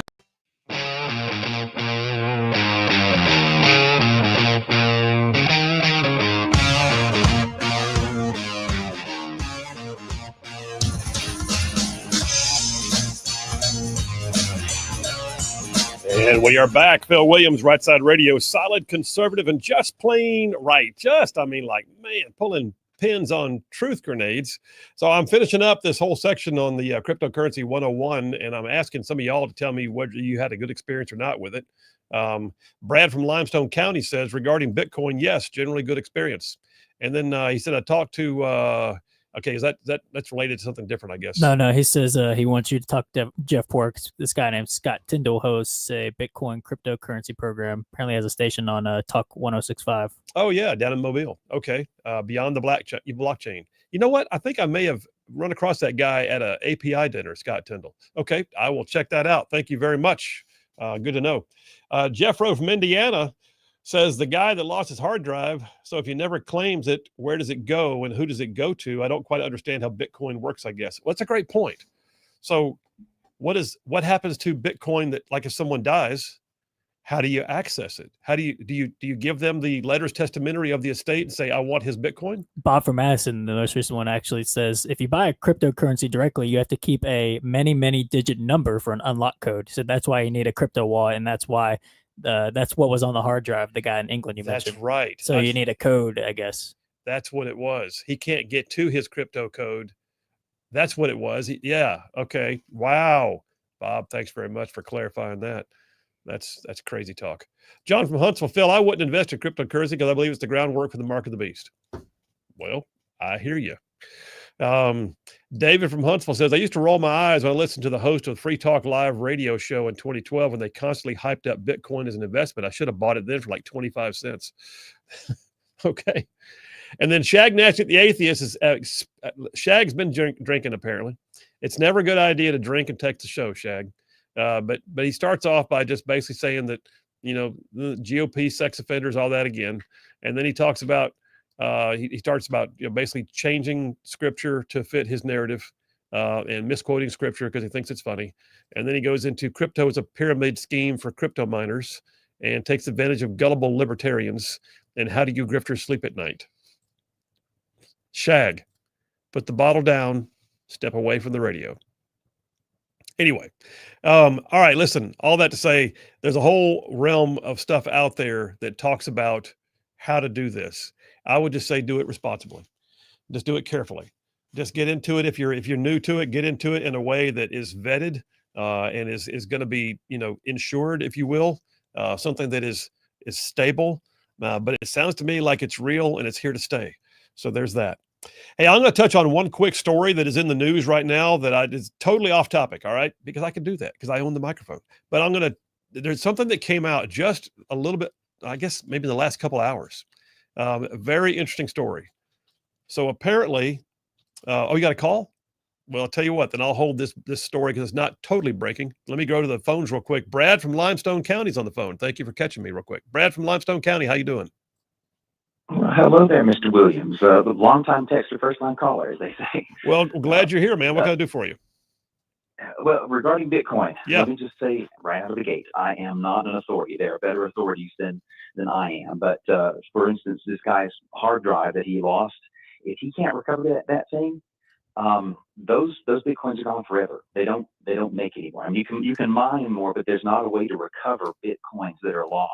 Wow. So that's kind of weird. It's scary if you have your own wallet. Literally, if you lose that thing, those things are gone. That's why some people will prefer an online exchange like Coinbase.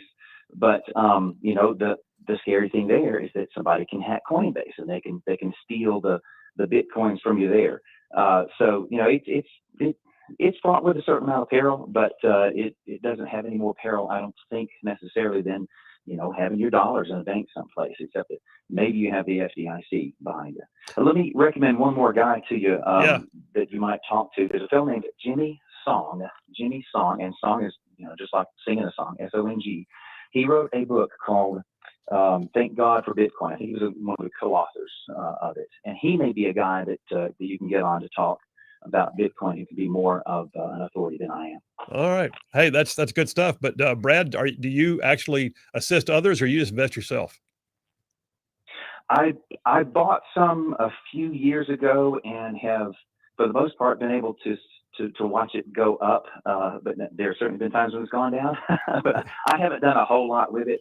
I think one of the reasons why people aren't using it so much as currency, they're using it more as an investment, is because there are certain there's a lag that takes place while the ledger is reconciled, and so it takes a little while for transactions to go through. And I think there are certain fees. Again, not an authority here. I might have this wrong, but there are certain fees that can kind of discourage the use of Bitcoin for small purchases. Again, check me on that. I might have that backwards. Nope, I think you're right. Brad, thanks so much, man. We're up against a hard break, but I appreciate your call. Thank you. Pleasure. Well, as the music's about to play, I will just tell you that Danny from Madison just texted in and said, I've been in crypto for a while. However, I'm really good at buying right before something tanks. He said, maybe we can make a deal. I'll buy and then it'll tank. Then you get in while it's low and we'll split the profits. Ha ha. That's not insider trading. That's called leveraging, speculating. And then Chef Ben from Aniana wants to know, can I buy a cheeseburger with Bitcoin anywhere? If so, where? Chef Ben, I have not the answer for you on that one. I feel like very soon you will be able to. I'm not going to be a bit surprised. Your Bitcoin, they actually have Bitcoin debit cards in some places. Yeah. All right. The music is playing. That means we're going to a break. We're coming back, though, and we're switching gears totally. I'll catch up on some more of your text messages later, but right now, we'll take the break, come right back. Got some JP on sports. Phil Williams, Rightside Radio. Y'all stay tuned. We'll be right back. Little circle of high-end wrestling collectors is pretty small. There's probably 6 major ones. There's a lot of others on the periphery. Are you one of the 6? I used to be. I'm not as active in it as I was. I found that I've gotten close enough now that my fandom has changed a little bit. I just view it differently and I appreciate it differently. That's not to say I still don't have a pretty damn impressive collection. I do, but I'm just saying I'm no longer actively looking for the next thing, if that makes sense. Yeah. But there's still a few things out there that, boy, if I could find that, but it's less about what else can I add to the collection and more about what are my grail pieces, if that makes sense. Right. Well, for years and years, I'd called out on podcasts because I would even watch along. I think in 2022, I watched, maybe it was before that, but on an anniversary date, I watched with Ric Flair that Royal Rumble back again. And I said into the microphone, hey, if anybody can find that, I'd be glad to get you a brand new Forerunner. I mean, like my DMs are open. Here's my email address. Anytime that robe came up, I threw it out there. Well, this fellow knew, because we had done robe deals together, that I was interested. So he reached out to me and we worked a deal out and we sort of recreated it for the TV show. That's not exactly how it happened, but it's pretty close. But either way, he got a wire, which was almost as much as I spent for my first house. And now I have the robe. No kidding. Yeah. Good But Lord. there's only a handful of things that I really, really wanted. And I had already achieved accidentally. My first wrestling collectible was the big gold belt. And it's the one that Ric Flair debuted on Valentine's Day, 1986. But they used it all the way through the end of WCW in 2001. So the same belt that he wore and Dusty Rhodes wore and Ricky the Dragon Steamboat and Sting is the same belt that like Hulk Hogan with the NWO played air guitar with on Nitro and Goldberg beat him. And the idea that I was able to find that, I thought, man, this would be like finding, like the Super Bowl trophy, they make a new one every year. This is like the Stanley Cup of Wait, I'm professional taking wrestling. it back. They make a new one every year. Well, yeah. If you go to Robert Kraft's office, I'm sure he's got a bunch of those trophies. He's still got his sitting trophy. around. Yeah. Yes. But I'm saying this one, they didn't make a bunch of copies of. Like, that was the NWA belt. In the WWF, like, they just make like 5 or 6 a year. So there's just several of them that have this design. But this particular belt was 3 pieces of metal and 1 strip of leather, and it was used from 86 to 2001. So when I found that, I was like, this is like the coolest collectible ever. The second coolest would be if I could find Ric Flair's 1992 Royal Rumble robe. And when I did, I was like, oh, I got to put them together. Okay, so, but now I got to chase this rabbit then real quick. 2 questions. What is the most coveted piece of your personal collection of any kind of sports? Because I heard you say you're a big sports collector in general. And what is the one thing that's still out there that, by God, you haven't found it yet, but you're gonna? That's easy. The big gold belt's number 1. All right. That's not close. I've been offered 6 figures for Is it it hanging on a multiple wall times. in a shadow box, or is it locked in a safe deposit box? WWE has it right now. They just had No kidding. WrestleMania, and they wanted to display it. They put Lex Luger in the Hall of Fame finally, and that's a belt that he famously beat on the 100th Nitro. You are Forrest Gump. This is crazy. So he called, the archivist from WWE called and said, can I borrow the belt? And I said, absolutely. We've done it a dozen times before. Yeah. So they have it right now, so it's on loan. Okay. But normally, it's at my house. So what have you not found? What is the one I thing? haven't found? What is the thing that if you could track it down? The WrestleMania 4 or 5 or 6 Winged Eagle Championship, the world title that was worn by Hulk Hogan, the Ultimate Warrior, or the Macho Man. The reason I'm specific about those 3 is they were dual plated. So it was nickel and gold.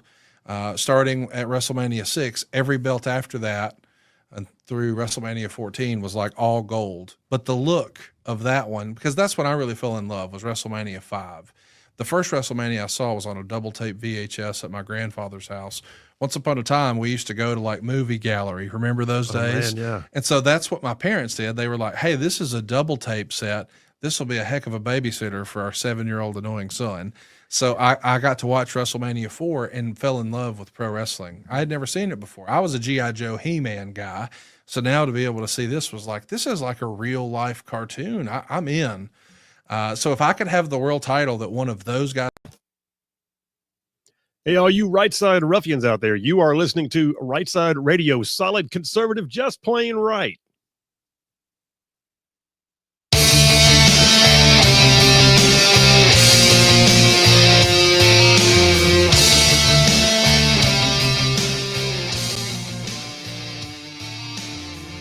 And we are back. Phil Williams, Rightside Radio, solid conservative and just plain right. Just covering down on some major Southeast U.S.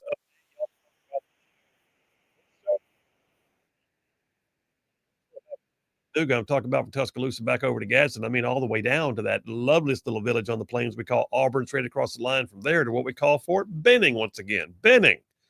And big old patches of North Georgia and Mississippi, too, all thrown in just for good measure. And that's just the radio. Then there's all y'all in the whole wide world going to the World Wide Web, dialing in, watching the live stream inside the studio with us in places like Facebook, YouTube, X, Rumble, and our website, rightsidemedia.org, and then all of y'all that podcasted after the fact. Listen, we love you. We thank you. The only reason why this is even worth doing is because of y'all. So thank you very much for making our day just by being a part of our audience in whatever way you do it. All right. Every Friday, we do this thing. We come in halfway through hour number 2, and we jump on in with something totally different. So we're going to set aside policy, politics, and Bitcoin right now, and we're going to jump into a little round of something we call JP on Sports. If you did not already know, JP himself is a sports aficionado. Name the sport, tell you something about it. But he's really good at encapsulating stories, even finding conservative content in the middle of it all. And we break it up into two sections. One's called the 3 and Out, top 3 stories as he sees it. And the next is called the 2-minute warning. He also has, oh, by the way, the best sound effect of all of us, courtesy of some sorority girls from Auburn. JP on Sports. Hit it. JP on Sports! Whoop, whoop. All right, man. 3 and Out. Take it. Run.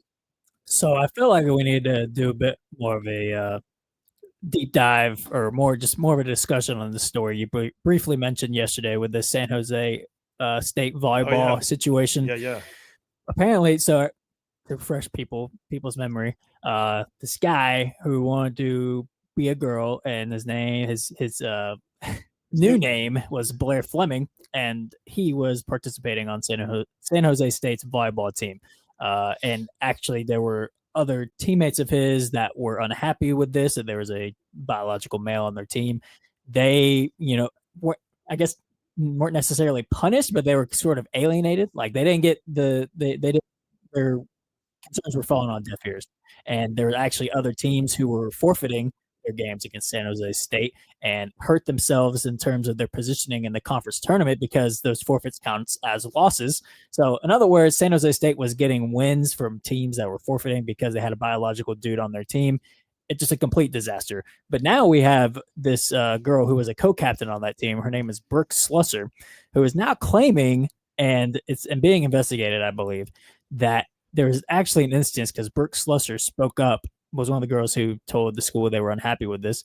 But apparently, Blair Fleming then, when they were on the road, left the team hotel, sneaked out, went and met with a player on the other team of the team they were playing. I'm not sure which team it was. Colorado. And pretty much with a plan to leave the net open, and so that Brooke Slusser could then get spiked, essentially, and get injured. And can I just say, not only is it extremely dangerous that you got a biological male in locker rooms with girls, and those girls, when they speak up, are being completely ignored. But now you got him deliberately trying to hurt his teammates that were speaking up against this. Yeah. So that's not only, like I said, just inherently dangerous that they're on the same team, but now you've got him deliberately trying to injure his teammates just because they're speaking up and they don't. Yeah. This story's got legs, and the investigation needs to be thorough. Now, I think we're starting to win the culture war as a whole, because we're seeing instances of males who are trying to compete as women being told they can't compete in certain tournaments. There was that one track runner I told you, I think it was 2 weeks ago.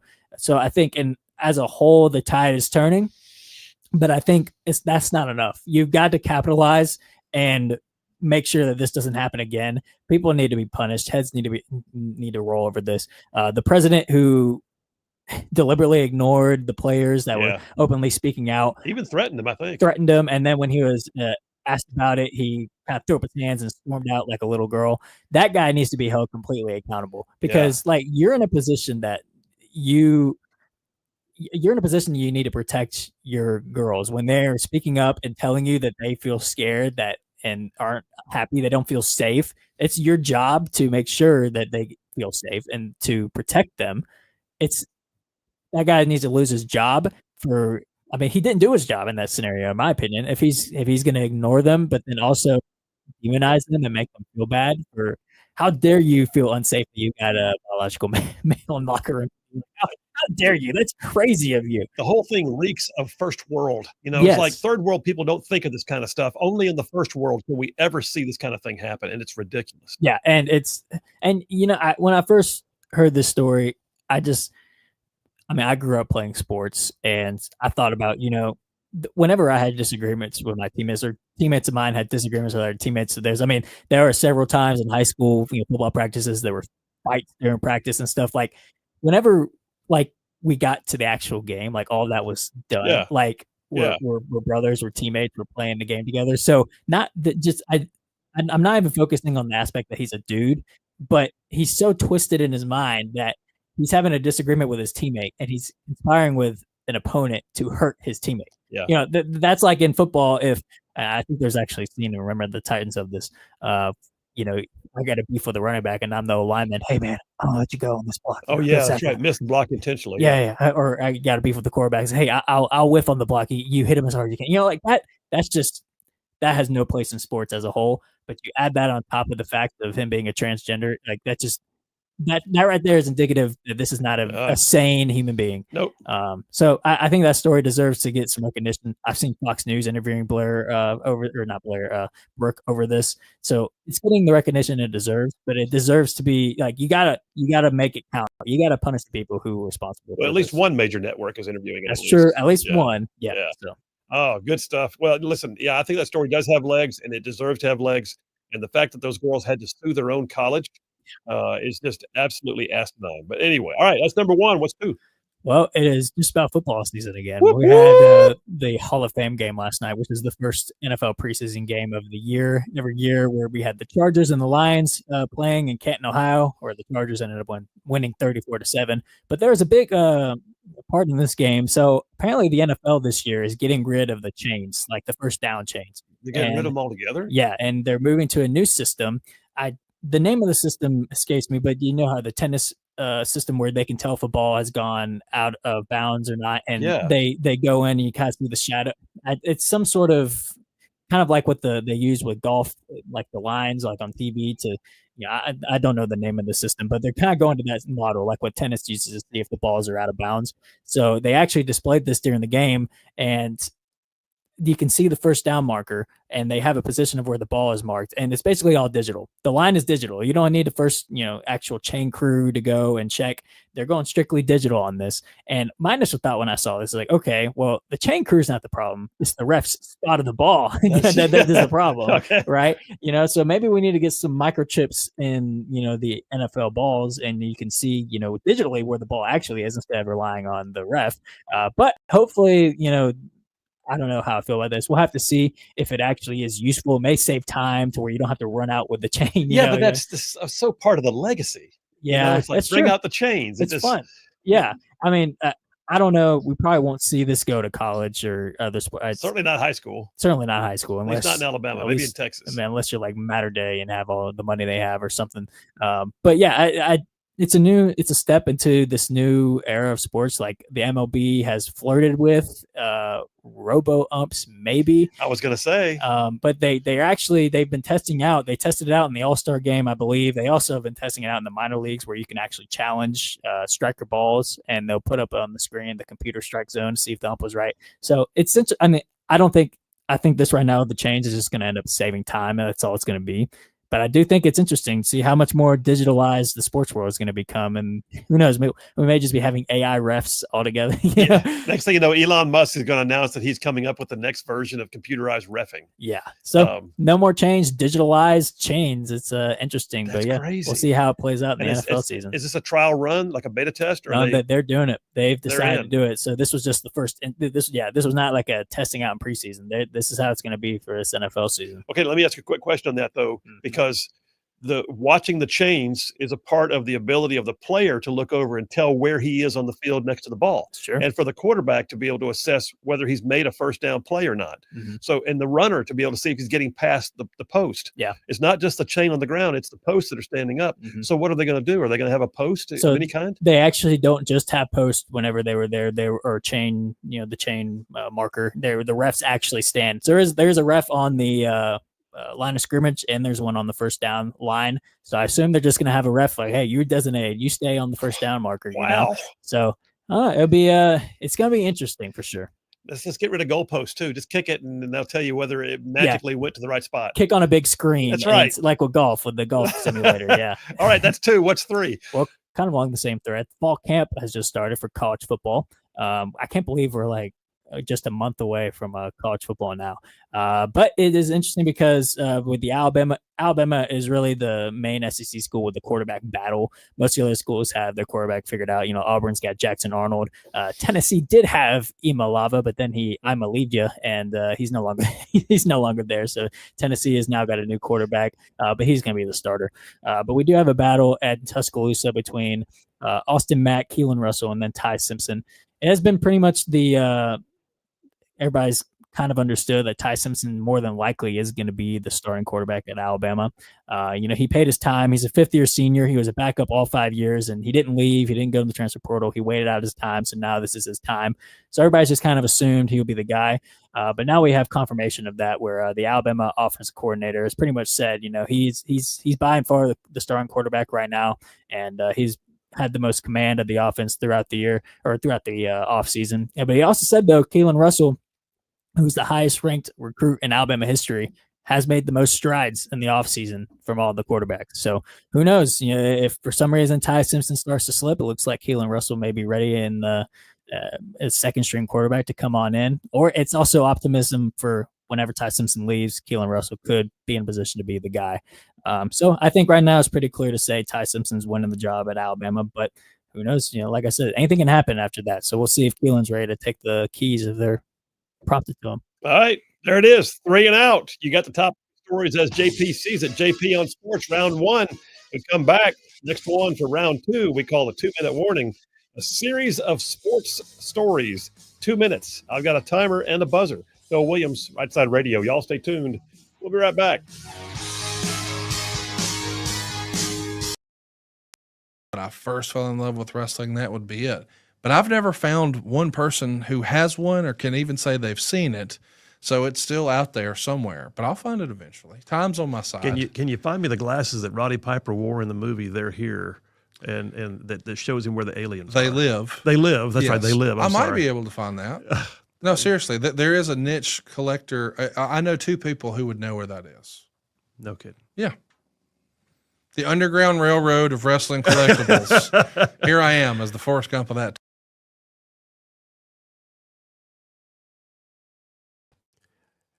And going through getting ready to sit down with you today, and I've heard your story before, but I've never heard all of your story before. Sure. But you didn't just go to prison. You were on the run for a while, and Sure. then they caught you swinging on a rope out the window trying to get away from a drug bust. Yeah. And I am of the understanding that at some point, Dog the Bounty Hunter was offered the opportunity to track you down, and he declined. Yes. And I don't think he declined. I don't think he based off of, so I'll just tell the story. That's You what have we to do. now That's that what we we've do. asked We have to about tell it. stories. Yeah. So here I am. I've now racked up 6 felonies. That 6th felony was the doozy. Okay. And the 6th felony was, I was already out on bond. I was already on probation, and I'd been up for 3 or 4 days. Found out one of these guys who had informed the cops about some legal activity that I was involved with. Found out that he had just come into some money, and he owed me money, and he also narked on me, right? And so in that world, you don't do that. Those are the rules, okay? You don't do that. If you want to play in this society, you don't do that. Now, a lot of people did, but there was an enforcement mechanism called me, okay? And if you're going to do that to me, I'm going to find you, and I'm going to hurt you. That was the way it worked. And he wasn't the only one that I did that to, but he was the one that ended up telling the cops again. So I went to his house. I'd been up for 3 days, strung out on meth, pound on his door. He answers the door. I said, he's like, "Hey, man, what's going on?" I just immediately said, "Why'd you tell on me?" "And I didn't tell on you. I didn't tell on you." I walked into his house, pushed him. "Why'd you tell on me?" "I didn't tell on you." And I just started to beat him relentlessly. And the guy that I was with, so the way that it reads in the charges, and it's because they only wanted me to go down. They didn't care about the other guy that was with me. I was their target, okay, for the cops, law enforcement. I was the one running all these drug rings and theft rings and motorcycle theft rings and all this stuff. So they were after me, and I wasn't going to tell on the guy that was with me. But this is what actually happened versus what if you read the articles online and the charges and stuff. I was tasing him and beating him and tasing him with a taser and beating him, trying to get him to admit that he told on me. Well, the guy that was with me had a blackjack, which is it's not makeshift, like you can buy them. Yeah. It's got like a mechanical spring inside of it with a heavy piece of lead with leather wrapped around it. Yeah. And he hit him square in the forehead with it. Boom, his head explodes. Blood goes everywhere. Was not the intention of that visit, okay? My intention, I actually was friends with the guy and liked the guy, but he had broken the rules. And so I was in there to make sure that he understood that you don't do this. The guy I was with cracked his head open, blood went everywhere, and I'm like, well, at this point we're done. Okay, like this is over. And after he got hit in the head with that, he admitted that he told on me. That happened, but that was not the intention of this meeting, was to go that serious and that far, but it did. And once it did, I just started grabbing computers and anything that was of value. I told his brother, I said, look, if you guys don't pay us, pay me the money that you owe me, I'm going to be back, and that's going to be you. And I walked out. And so they hit me with attempted murder, aggravated robbery, and extortion. That night I got arrested again. That's go away charges right there. Those are go away charges, yeah, for a long time. And it was my 6th felony, right? So my 6th time I've been arrested and charged in separate cases. And so I got arrested that night. I went to court basically, and they dropped the attempted murder down to first degree because it didn't fit. And so my arraignment, I don't know what they call it. You're a lawyer. I'm not. Although after being in prison for a little while, you actually kind of turn into one. But they dropped it to first degree assault. And so I was charged with first degree assault, aggravated robbery, and extortion, and a slew of other things. But those were the heaters. And so I'm in there for 2 weeks, and I get bonded out again.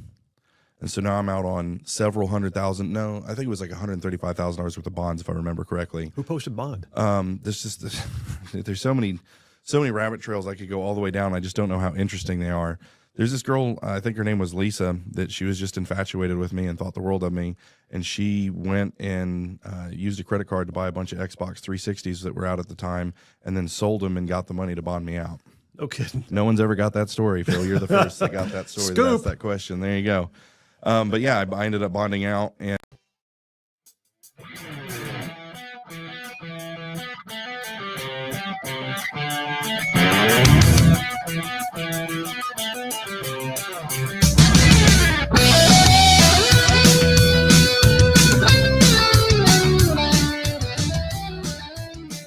And we are back. Phil Williams, Rightside Radio, solid conservative, just plain right. Just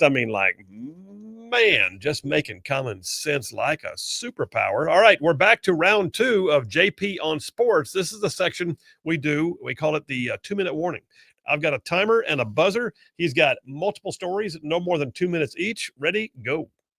All right, so the Caitlin Clark WNBA story has been drug on out, and rightfully so, I think, because when you have an instance where Caitlin Clark's fellow players rank her 9th in terms of overall players in their league, like there's a clear it's clear that they hate Caitlin Clark, and that's what it is becoming to. You see the players decking her for no reason. Like, it's one thing to foul the other team's best player hard, but this is a constant theme, right? And It's clear that there's some sort of jealousy amongst the fellow players of Caitlin Clark. You can claim it's race, you can claim it's not. Whatever it is, there's a clear jealousy there. However, we've seen Sophie Cunningham, who is Caitlin Clark's teammate, stick up for her several times on the court. There was one instance where after Caitlin Clark got fouled hard, that same player went up for a layup and got fouled even harder by Sophie Cunningham, right? Like took her completely off the court. Yeah. Well, she went on a podcast and in a very expletive-filled Sophie did rant, wow. Said that if you're a WNBA player and you're not acknowledging that Caitlin Clark is the face of the WNBA, then you're just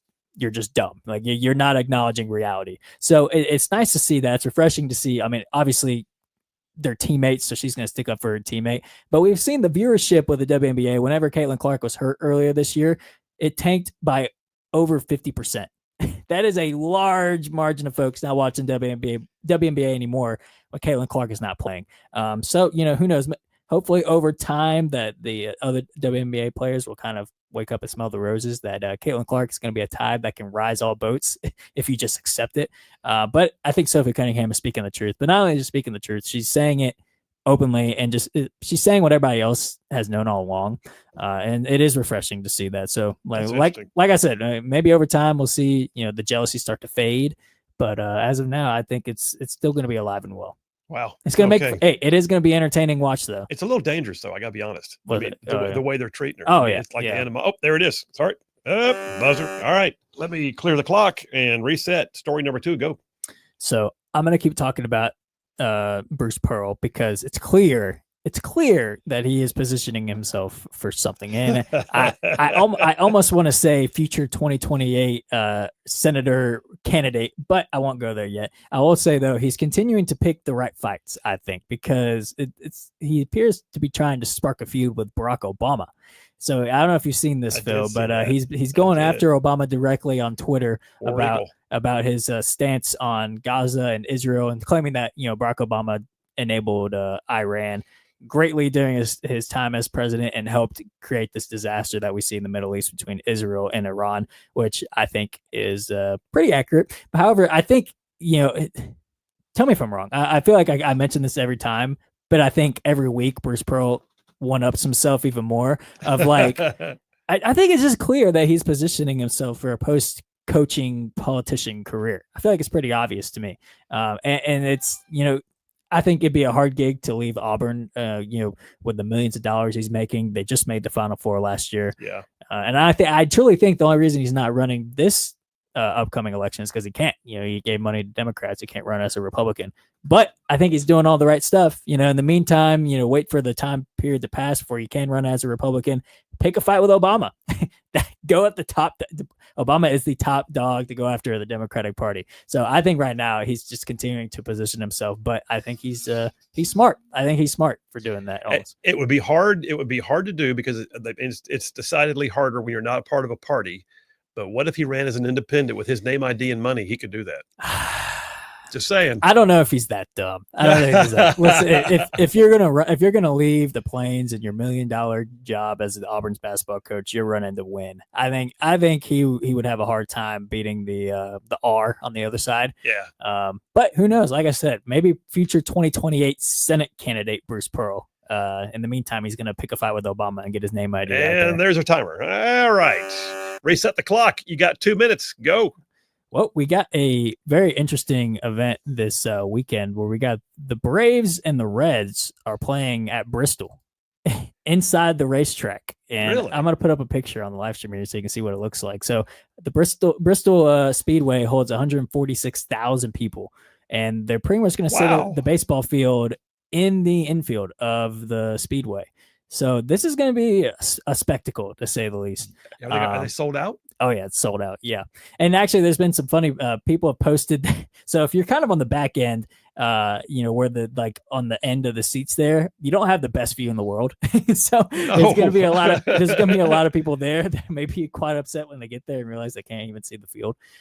But I'm all for this. I think this could be a very fun watch. It is unfortunate, though, that Ronald Acuna has tweaked his Achilles. Is not going to be able to play in this game. Oh, really? But it's still going to be. He just came off the injured list. I know listen, that's the Brave season right there for you. But I think this is going to be amazing to watch. The Bristol Speedway. I think this is going to set a record for most fans at a baseball game. But who knows? Maybe in the future we could get a Talladega game right down the road. Are they going to run cars around the track just for grins first? No, but that would be great. I think that would be awesome. Maybe let the players themselves, race before the game. That'd be quite awesome. Or the mascots. Yeah, I'd love to see Blooper making his way around the track in a car. That's it. You came in under the wire on it, but that's it. That's JP on sports. Oh, yeah. Listen, we're going to switch gears. We're going to do a little home fries, starting off a call at the top of the hour here, coming up next with State Senator April Weaver. Phil Williams, Rightside Radio. Y'all stay tuned. We will be right back. Knew immediately that if I go to court, I'm going to prison for the rest of my life. So I'm not going to court, which now makes me a fugitive because I missed my court date. Right? I'm on the run. And the plan was, I had a friend, Spider. He and I were supposed to, and Spider's a very bad dude, like very, very bad, Hispanic guy who's part of the Sereno gang. And we were supposed to go down to California with his people and then go into Mexico. That's what they do on the movies. We felt like it was a good idea. Only problem is we never got around to doing it. And so I ended up on a number of occasions, the cops ended up finding where I was, but they didn't have a warrant and they weren't sure. And so there's a couple different ways that I was able to get away when I was on the run. Yeah. And that infuriated them. Okay. This is how long? Like several weeks? Yeah, it was about 2 or 3 weeks. Yep. And so you had, at the time, there was Officer Mork and Officer Goldbranson, which were with Colorado Springs Police Department. But then you had Sergeant O'Driscoll, who was the head of the Fugitive Task Force and Crime Prevention Unit. You still remember their names? Yes, I do. And there's a story in that too. This would have been 2007. Oh. Yeah, and so Sergeant O'Driscoll and his team, not only was he on the fugitive task force, he was part of the crime prevention unit. So even before I was a fugitive, both Morgan Goldbranson and Sergeant O'Driscoll and his team, they were dedicated to bringing me in and taking me down. Okay, because of the threat that I posed in running these crime rings or whatever, and but the crime prevention unit and fugitive task force. It was ran by Sergeant O'Driscoll. They ended up, they have like unlimited budget, work with the feds, all this other stuff. And so they were on me.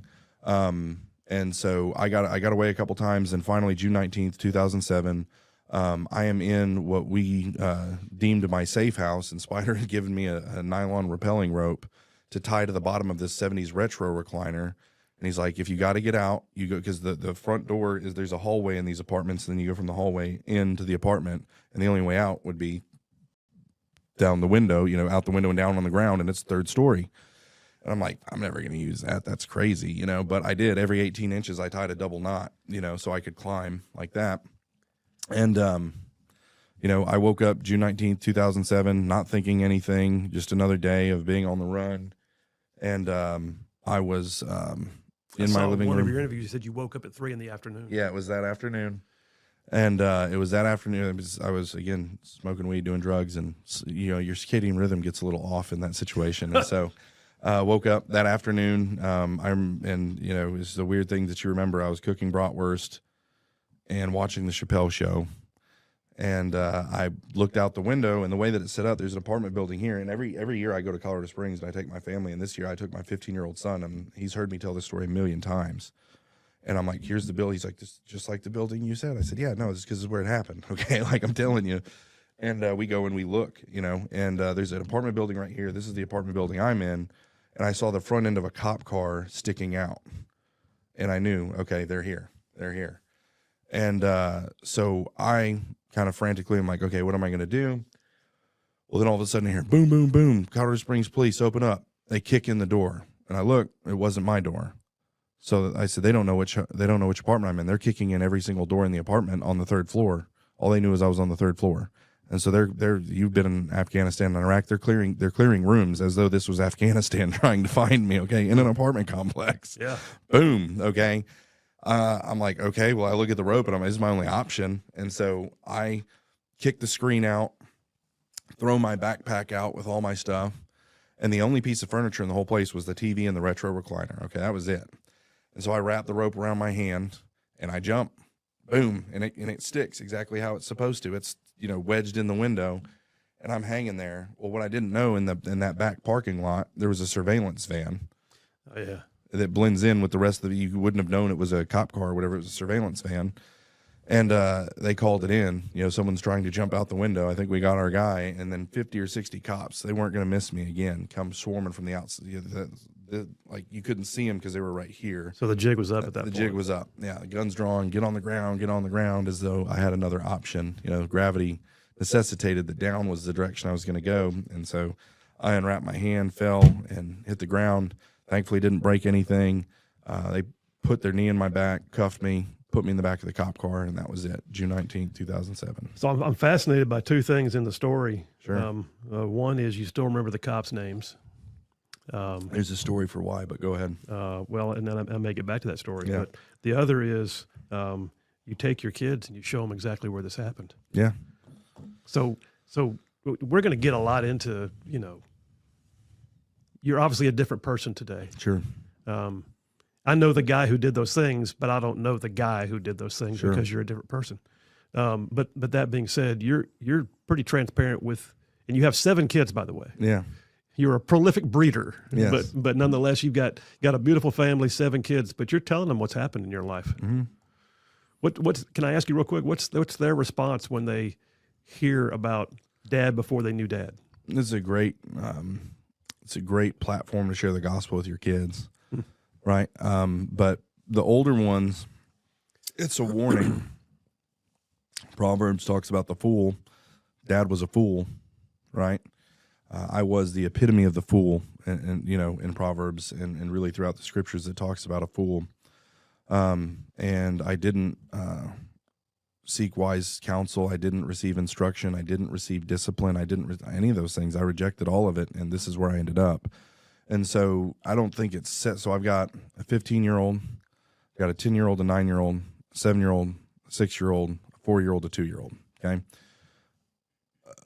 The 15-year-old, the 10-year-old, the 9-year-old are the ones that really wrap their minds around what I'm talking about when I talk about being in prison and, cops chasing me and that kind of stuff.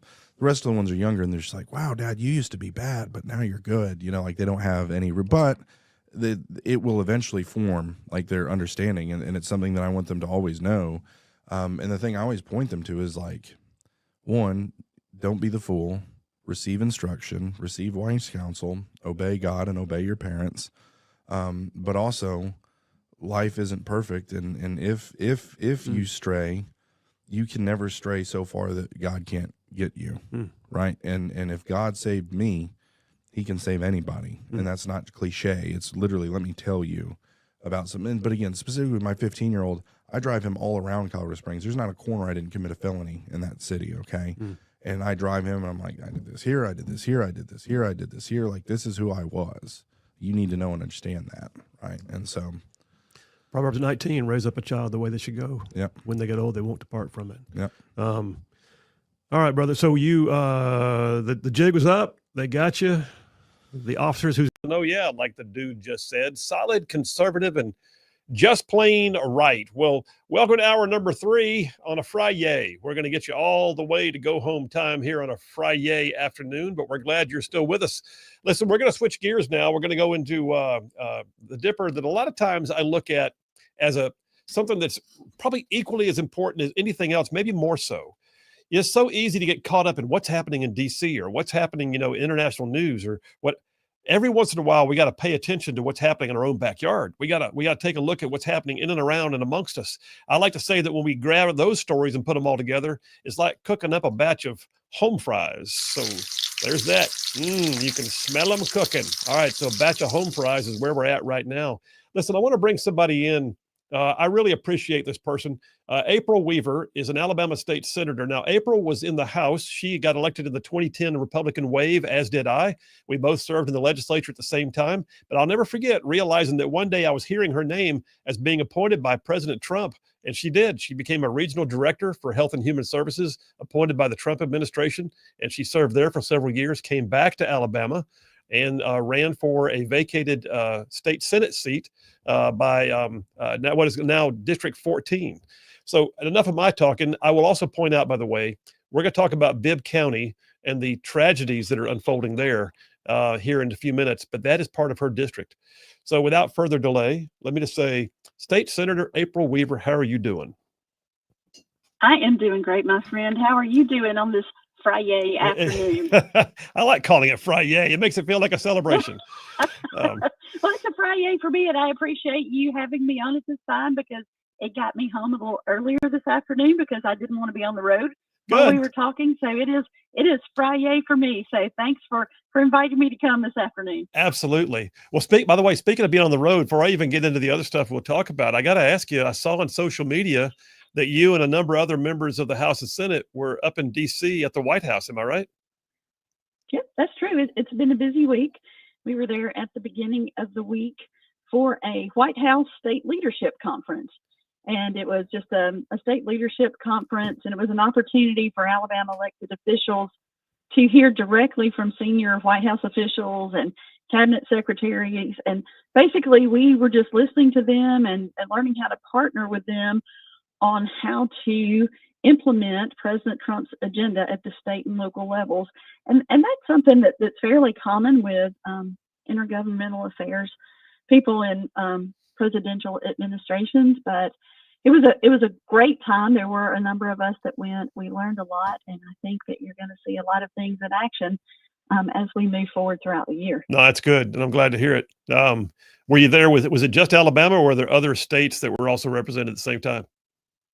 No, it was just Alabama this week. I know that I've seen on social media where other states have had the opportunity to go up and participate in these meetings, but it was just Alabama this week. And there were legislators, there were some people from the executive branch. There was a nice variety of people from Alabama there. Very cool. Well, all right. Listen, I'm jealous of that, but I'm glad you're back. Glad you had a good trip.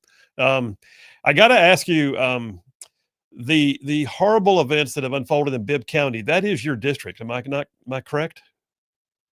That is correct. And I represent District 14, which is Bibb County, Shelby County, and Shelton County. And, my roots run really, really deep in Bibb County. It's where I grew up. I represent them in the Senate now. And Bibb County is a lot like Mayberry. We're a rural area. We have, country roads and main streets and Southern Baptist churches and homecoming at those churches and dinner on the ground. It's a great place to live. And to have something this horrific happen in a place like this, I don't even have words for it, Phil. Yeah. And just to back up our audience, in case there's somebody out there for some reason that's not up to date on one of the worst stories I've ever seen about child abuse and sex trafficking, is it was discovered, arrests were made, and multiple people were taking part in this sex trafficking of minors, some as young as 2 years old, we're understanding, where they were selling them for sex acts in an underground bunker on somebody's rural property. And it just, I don't know that we'll ever find out how many victims there were, but they were selling them by the hour is what I understand. Is that right? And it's just an unbelievable, horrific story. And it just goes to show you, if it can happen somewhere like Bibb County, it can happen anywhere. And you always think about when you see things like that and you assume it can never happen in your backyard. But when it does happen in your backyard, it really makes you just think, okay, what can I do to fight? What can I do to stop this? What can we do to keep these kind of people out of our society and to protect our children? And it's the most, like you said, the most horrific thing that I have ever heard people doing to children. There have been, numerous adults that have been arrested. And it's a situation where, in rural areas and even in some non-rural areas, you have older houses that have storm shelters. This is what I understand that this bunker was. It was a storm shelter. It was built for something good, and it turned into something horrible. Yeah. And you just don't think about something like that happening. But the things that they did to those children is just unimaginable, which brought us to yesterday and the press conference where we announced that we will be bringing a bill, or two bills, one in the House, one in the Senate, same bill. I'm partnering with my friend, Representative Matt Simpson, and we will be bringing bills to say we're not going to take that in Alabama. And if you are a child sex predator and you do things like this to our children, like I said yesterday, I believe there's a special place in hell for child sex predators. Yep. We have these bills. We're going to get them approved by the courts. And when they're done, there will also be a special place in Alabama for child sex predators. And that will be the death chamber at Holman Prison. I am for it. And listen, I used to work with abused kids. I spent the first 10 years of my professional life working with kids in both ministry and in counseling, and spent 3.5 years at an adolescent treatment center. And a lot of those kids had been victims of abuse at some point. Now, there were some that weren't. They were just behavior disorders or drug addicts or whatever. But there were a lot of them that had an underlying issue of abuse in the household. But I still, as often as I heard stories and got details that were awful, I don't think I've ever heard anything as detailed and broadly based awful as what's coming out, still unfolding, even as we speak, the story coming out of Bibb County right now. Sure. And, from what I understand, that these people were making $1,000, up to $1,000 a night off of these children. They were tying them to poles and beds and letting these predators go in there by appointment with these children. And to me, I can't, as a mother, it makes me so angry. I can't even begin to tell you how angry I am. And then the thing that came out today is that one of the suspects is potentially tied to a gang or a cartel. Yep. And again, here we are, we live in Mayberry, and we've been infiltrated by people who have ties to violent gangs, who have long histories of, drug smuggling and weapons trafficking and all kind of criminal enterprises, human trafficking. And, it's like I heard them say about when Homeland Security was talking today, these organizations basically just work together to push things in our communities that just poison our communities Yeah. in every way and generate profits for themselves. And that is totally unacceptable. And I hope with the bill that we have introduced yesterday, they will see that there's not a place for them here. Well, so, and I really appreciate you and Representative Matt Simpson bringing this bill. I know Matt had it last year, but it didn't get through the Senate, if I'm not mistaken. So this year, knowing too that you've got your passion attached to this bill, I mean, I feel like you've got a House and Senate sponsor that are going to be game on with it. But I also saw where Governor Ivey's office has expressed support. The Attorney General's expressed support. Even Senator Tuberville just recently expressed support for it. We're talking about the death penalty for child predators. But there is a Supreme Court of the United States ruling in the past, and I wasn't even aware of this, that says that the death penalty should only apply in the event of a murder. How do you see this thing going? And is it your intent to say, at the very least, get us before the Supreme Court of the United States and we'll challenge it? So there's a lot of questions in that statement. Sorry. Yeah. I'm sorry. That was a narrative question. Thank you. Yes, to all. Yes. I do feel like we have a lot of traction this year. You know, Matt did have the bill last year, got it through the House. And I mean, you've been in the Senate. You know how things are when you get to the end. There's a lot of filibustering, a lot of things going on. And sometimes good legislation just gets caught up in procedural acts. And I think that this year is going to be a lot different. I have had a great conversation with Senate Pro Tem Gudger, and he is on board to help get this legislation through quickly. I've had the opportunity to speak to Speaker Ledbetter at SLC. He's on board. Representative Simpson has had discussion with all the House leadership, and you know, I think it's going to be a new year this year, and I expect that this legislation moves quickly and gets through both chambers very, very quickly and successfully. Well, we have not pre-filed it yet because I've had so many colleagues who were behind it. They've asked me to bring it to them and let them co-sponsor. So, yeah. You know, we're not in Montgomery right now and we're all scattered. So when you're out of session and you have people that want to co-sponsor a bill, it takes a little bit to get everybody together to let them have the opportunity to do that. But we are still working out, you know, a few of the issues, and I am going to give my colleagues an opportunity to co-sponsor it. Good. Because I feel like it's such an important bill. There's so many of us that are behind it. I don't think it's going to have a problem at all this year. I don't think it will either. In fact, I look at it, think it's low hanging fruit, guys. If y'all don't pass this, then shame on you. That's where I see it going right now. Yeah, I can't imagine. So I have such a passion for this bill. And when I first started saying, okay, what am I going to do? This is terrible. This is in my district. I called Matt Simpson and said, are you bringing that bill back again this year? And can I partner with you? And Matt and I have always worked great together, have worked together on numerous bills in the past. And he said, absolutely. And then, you know, had the issue in my district.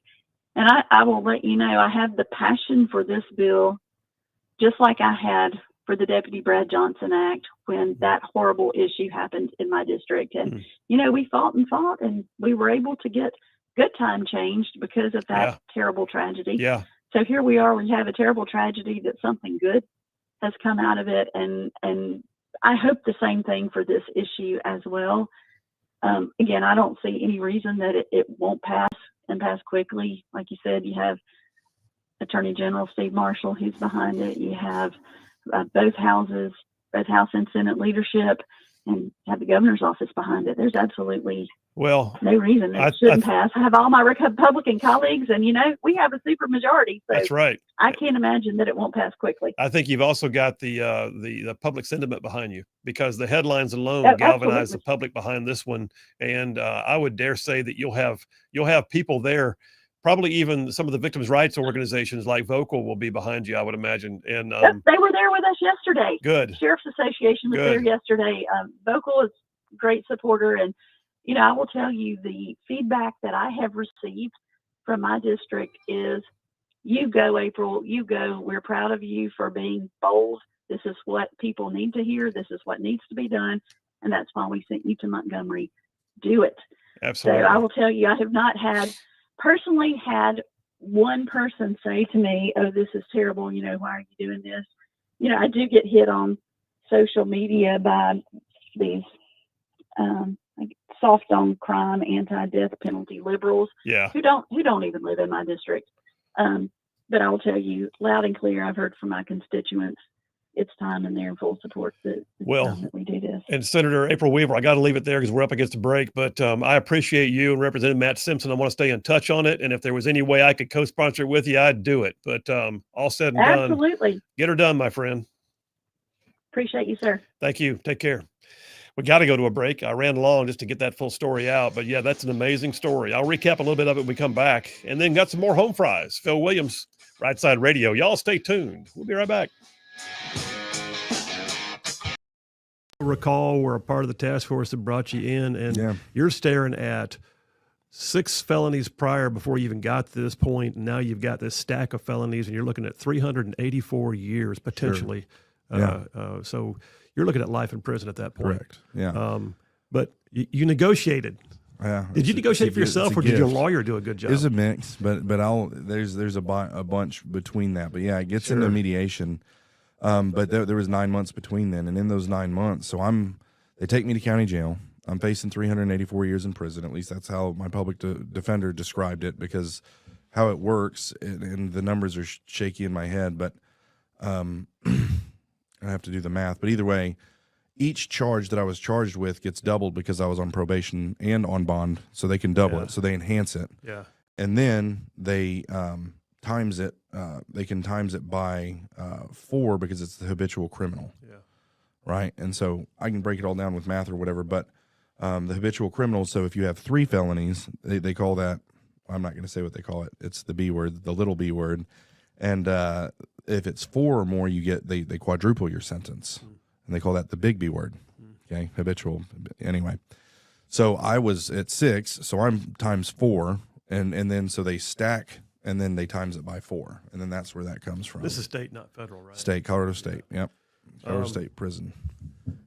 It didn't wind up being 384 years, but you still got a pretty stiff sentence. Got a pretty stiff sentence, and the transformation really began in county jail. So I was in county jail for 9 months, basically holding out, and that's part of your negotiations in county jail. I was like, well, I'll just sit here until you bring me a deal that I want, right? And they'll only do that for so long. But it is, some people just want to get in there and they plea and they go to prison, but I was gonna, bide my time or whatever. Well, I'm now in county jail thinking I'm gonna go do the rest of my life in prison. That's how I'm seeing this.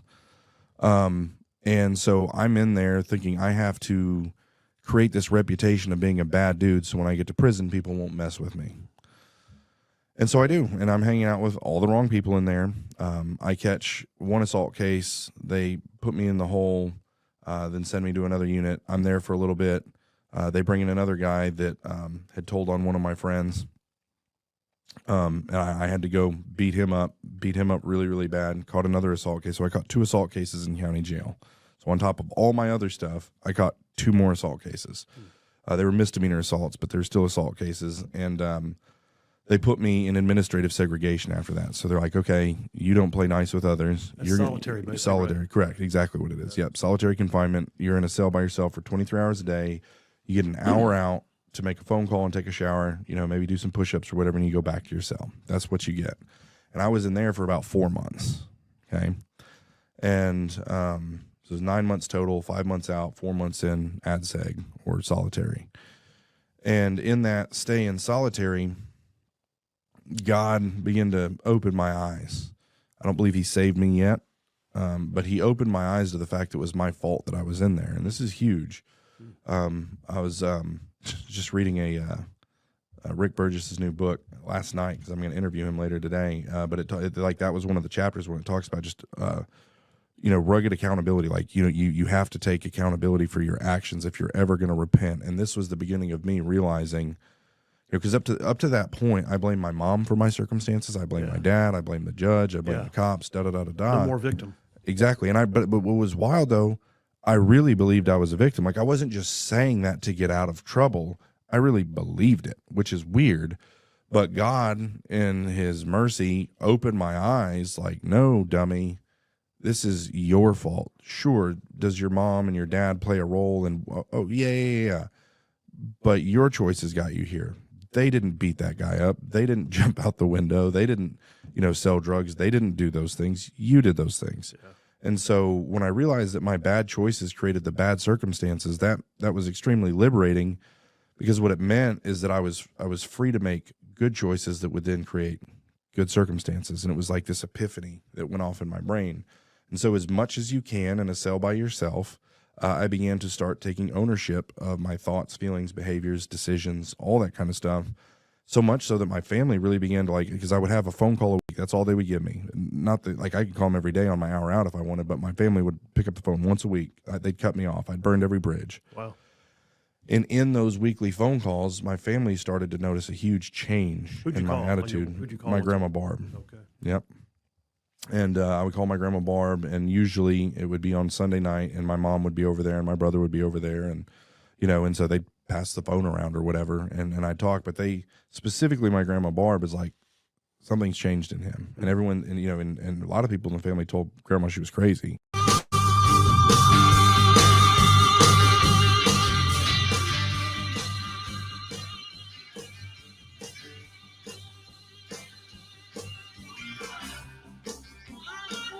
And we are back. Phil Williams, Rightside Radio, solid conservative and just plain right.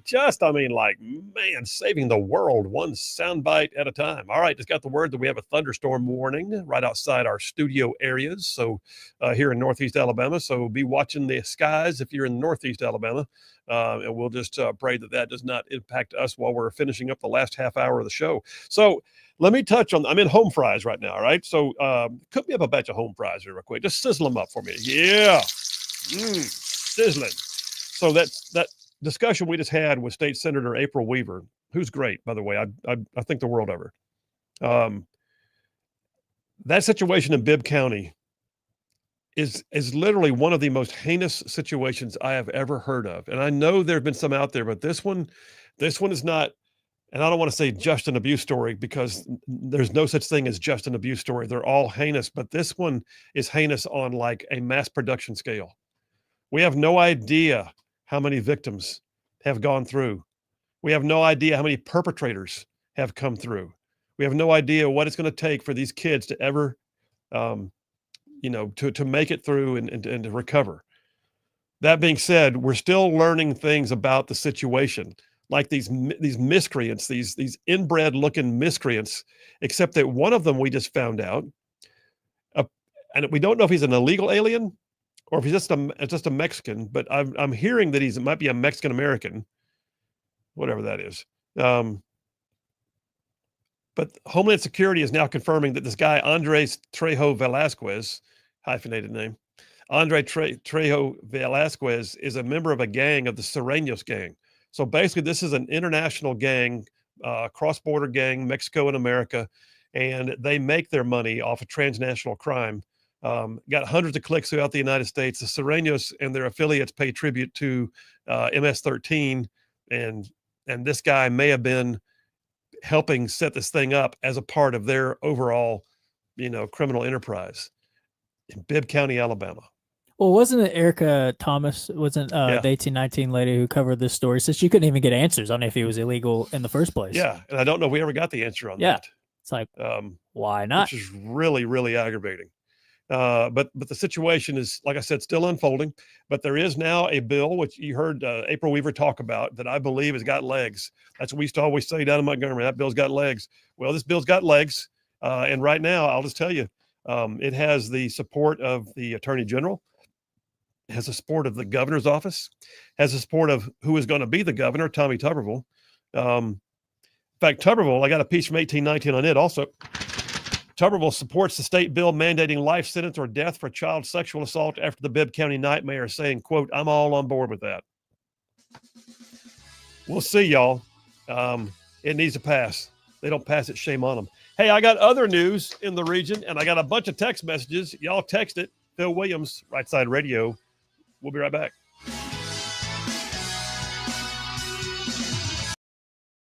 You just got a soft spot for Brian, whatever, But she's like, no, I feel like something's changed. And is that your dad's mom or your mom's mom? That's my mom's mom. Okay. Yep.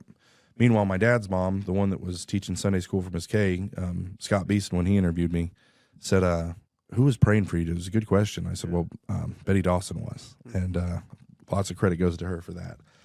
But Grandma Barb, she began to really believe in me and believe that there was a change that had happened, so much so that she well, so in this time period, that 4 months I'm in there, I guess about 3 months into my ADSEG stay, my public defender came and said, "Okay, Brian, the district attorney," she was like really excited to give me this deal, like it was a good one. Your attorney was? Yes, a public pretender. And she comes and says, "Brian, this is great. If you sign this deal, you're only going to get 32 years with a crime of violence." And I'm like, amazing. When you're 23, 384 and 32, there's not a lot of difference, right? And so, I was not real excited about that. So I called my grandma and I said, "I'm going to prison for the rest of my life." Because the way it works in Colorado, it's way different than it is in Alabama. On a 32-year sentence with a crime and violence sentence enhancer, which is another way that you have a crime of violence, so they stack your sentences, then they aggravate it, and then they multiply it. So it's basically they're just going to throw everything they can at you if you go to trial. And she explains this to me. If you go to trial, this is what they can do to you. But I tell my grandma I'm going to prison for the rest of my life, and she reaches out to these attorneys. She's got a little bit of money. She doesn't got a lot of money. She just reached out to these attorneys. They're like 60 grand, 120 grand, 150 grand to represent. He's got 6 felonies. I'm underbilling myself apparently as an attorney. Yes. Well, if you get into criminal law and you got a guy with 6 felonies, you should probably charge more. But they're like, and she's like, "Well, I can't afford any of that." And I said, "Go talk to Jeff Barker. Jeff Barker's got a great reputation for being kind of an up and coming new lawyer who's just really, really good." And she goes and sits down with him, and he's like, "Look, best I can do is $10,000. And if he goes to trial, I need another 10. My grandma says, "I don't have another 10. He's like, "Well, he ain't going to trial, so I'm not that worried about it." Right. So he's like, "Okay, $10,000. And so he ends up becoming my attorney. And we're a little bit long for him. So I'm going to go into some of this because this is really cool. I've never told this part of the story in any media hits. And so, now I'm up against the wall when I try to retain this attorney. The next day, I've got to take my plea or I've got to go to trial. So they've got witnesses showing up for my trial that day. So if I don't take the plea, I go to trial. You're down to knuckle dragging. And you're an attorney. You kind of know how some of this stuff works. Yeah. The judge says, "You don't get a new attorney, buddy. No, he's not your attorney. Your attorney is this lady, and you either sign the plea or you go to trial." So I'm like, my grandma's like, my new supposed to be attorney's like, and the public defender comes over and she's like, "Hey, I don't know how this happened, but one of the witnesses in the case got stuck in traffic or whatever, and she's not going to be able to be here. She has to get back to work." And so they had to delay it, and they punted for 2 weeks. And in that 2 weeks, I'm able to have him retain, and he gets me into a mediation hearing. And in the mediation hearing, this is really cool too, negotiation tactics. They were never able to. So what a mediation is, they have a retired judge. His name was Judge Toth. I'd be in one room with my attorney, is how it's supposed to work. And it's supposed to be at the courthouse. And I'm in one room, the district attorney's in another room. I'm with my attorney, and Judge Toth goes back and forth. Okay. I think I should get 8 years. Well, we think you should get 32. Well, I think I should get 10. I think it's basically like horse trading. Okay. Well, we couldn't get our calendars to line up to get it done at the courthouse, so she had to come to the county jail on Martin Luther King Day on her day off. Okay, and she's in there in her pajamas. The deputy district attorney, she's in there in her pajamas. She's absolutely pissed that she's there, and I can see this. I'm like, she doesn't want to be here. I've got 384 years. I've got nowhere to go, and she obviously doesn't want to be here. So I just kept dragging and dragging and dragging. We discovered years ago the best time to buy a car is right before the staff leaves for a holiday weekend. Yeah, it's like go, go, go. So you're in that mode right now. All right, she's in her pajamas. It's snowing outside. Hey, all you Rightside ruffians out there, you are listening to Rightside Radio, solid conservative, just plain right.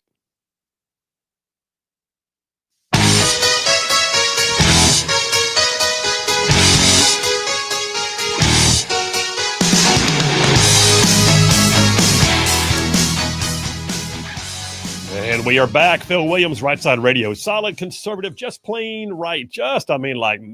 Covering down on some major ground across the southeast U.S. of A. Y'all, I'm talking about this show. This one, goes from like Huntsville back over to Chattanooga, from Tuscaloosa back over to Gadsden. I'm talking about to that loveliest little village on the plains we call Auburn, straight across the line from there to what we call, once again, Fort Benning. And then Big old patches of North Georgia and Mississippi all thrown in just for good measure.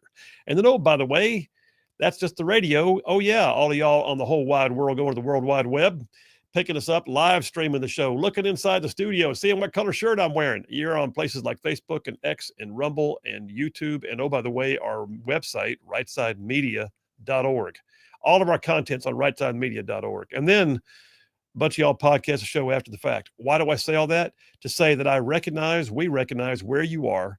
We see you out there. We can see the numbers, and we thank you. And you're the reason why we do what we do. I got a bunch of text messages. I'll be catching up on some of those here momentarily. Let me give you a little bit more home fries news. This was a crazy story. You heard about the tunnel in Nashville? Elon Musk? Oh yeah, the Boring Company. Yeah, the Boring Company. Yeah, I did. It's pretty. It's like I guess he needed something else to do. Yeah. So I don't know how many companies does he have, but several. But this company is planning to build it's going to be, what's it called? It's going to be called the Music City Loop. The Music City Loop tunnel will go from the Nashville International Airport 10 miles into the city center. And it'll be a complete bypass of all the traffic. And my understanding is they're going to be running like Tesla cars through it. Is that what it is? Electric cars? So there's no exhaust? So shuttles? From what I've seen, because I think they've started doing this in LA. I don't know if they've had any headway on it, but the model I've seen is sort of like, you're brought down and you're almost like kind of on a cart, and the cart takes you through the tunnel. Yeah. As what I've seen. So I don't know if it's just electric cars that go through there or all cars. Well, I think what I saw is it's going to be Tesla vehicles, which means they'll probably all be electric. And that's good because the ventilation is not as big an issue. Yeah. It's anticipated to extend the lifespan of Tennessee roads, reduce emissions, offer more travel options, reduce traffic flow. It'll go from downtown to what's known as the B&A track. That's the Nashville airport. And anyway, the bottom line is his boring company literally just bores out tunnels, just like so I wonder carving them out. Wonder what Jeff from Indiana thinks about that. I don't know, but I don't think Jeff from Indiana's gonna be taking his truck through it. Definitely not. Definitely not. What else did I have in my stack here? I'll wait on that one. I will tell you what, here's a happy story. I'll give props where props are due. We are seeing the homicide rate in Birmingham, Jefferson County area finally drop. Last year was a record-setting year. Awful. 2024 was not a good year. 152 homicides, the highest number of killings in the city since 1933. I mean, that's good Lord. You're talking about since what, 80, 90 years? Yeah, 90. So in almost a century, you hit the record. Well, this year, they are significantly lower. They're calling it getting back to pre-COVID numbers. I wish people would stop using COVID as the excuse. I did hear somebody who was a pastor on a podcast this morning I was listening to joking about, so-and-so year BC, which he said, before COVID. But we're looking right now at a story on AL.com. Phil, did you go to AL.com? I did, which is why I give the story a little bit of a sideways glance because it's AL.com.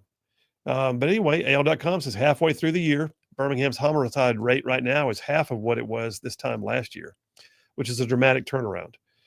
They don't attribute necessarily to anything in particular. And I'm looking at the story trying to figure out, did they set up a task force like Montgomery did?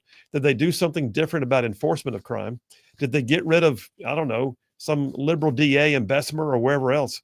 All I know is crime is down, and that's nothing but good. Well, Phil, I think it's pretty obvious what has caused a significant drop in crime in Birmingham. Pray tell. The Glock switches. They banned the Glock switches. They got rid of Glock switches. Yeah, which were already illegal federally. But now that they're past that, that's what's caused this. Or you know what? It could be the flight of people who have left Birmingham. There's no one there to commit the crime now. Yeah, I think you may be onto something there. because the population of Birmingham has cascaded down in the last 10 years. Yes. They went from being the biggest city in the state to within one decade's period, they dropped to being the third largest in the state. Yeah, I think they're on the way to fourth. And they were barely above Montgomery. They're only like 200 citizens above Montgomery, and I guarantee that's not going to last. Last thing I got here in the storylines of home fries, ethics officials say that there's a Georgia PAC, that's a political action committee, that gives money to campaign donations to candidates in different places. And this particular PAC has now been tied to a Ponzi scheme and has illegally been influencing elections, headed by a guy named Edwin Brandt Frost. he had a pack called the First. Oh, I'm taking it back. It's not the First Liberty. No, a company called First Liberty Building and Loan promised investors big returns. They then formed a pack. They gave money to candidates. Those candidates, some of whom are people that have been on this show before, are being asked to and are all saying they intend to give the money back. They do not want it. But you've got a Ponzi scheme funneling money through a fraud into a pack into candidates' coffers. And that's nothing but awful. So let's don't let that happen no more. Look at the text line and see what I got. Ken from Harvest. Ventilation in a tunnel riding an electric car is not a problem until one catches fire. Well, he's got a point. Let's just go ahead and say that, yes, that would be a problem. Lynn from Tanner, Alabama says, you're talking about the death sentence for people like the ones out in Bibb County who sexually abuse children, but death is too kind for these people. Think that they should put them in the town square, let the people take care of them. Bringing back stoning might not be a bad idea.